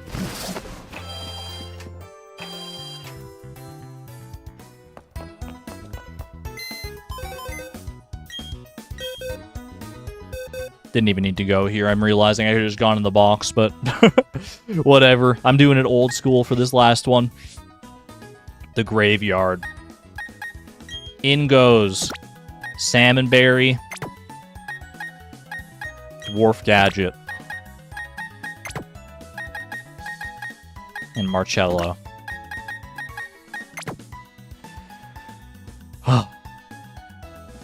It's a very sparse graveyard, but it's an impactful one, man. It's an impactful one. 07. To the fallen ones we lost along the way. Willy, Salmonberry, Dwarf Gadget, and Marcello. I loved all of you. I loved all of you. You all did your part. in some way, shape, or form. As did everyone here. Well, not necessarily everyone. There are some Pokemon I never used, I don't think. But, I mean, look at all these absolute champions. Rare Disc, Midnight, Pie, Timbeeb, our starter, Ice Pip, Fairy Rose, dude. Robin, Freg Cactus. Who could forget Snilk, bro? Flounder didn't get much playtime, unfortunately. Cherry Bomb, one of my personal favorites. We also got Cinder Clown. Zuzu. Where's Zuzu, man? Zuzu. Zuzu. Yeah, thanks, Dougie. These three didn't really get to do too much, but they were still part of the team. Cherry Bomb did put in work. Most of the Pokemon in this box put in work at some point or another. Omni, Rare Disc, Midnight. We had some good stuff going here, man. We had a great box. Squidgy, Wiz, Lewis, Bait, Potato. I'm very happy with how things went here. I am very happy with our Nuzlocke. Until the next one, though. Until the next time our paths may cross, y'all. Thank you all for joining me on this Nuzlocke adventure, me and Vi. I hope you had a fun time. I hope you enjoyed the last hectic battles of our journey. I will see you, if you're a member, I may see you on Sunday for the start of our next members-only stream. And if not, then I'll see you next week for more other streams, hopefully. Take care, everyone. This is Argon Matrix, signing on out. Thank you and have a good one, friends. Bye-bye!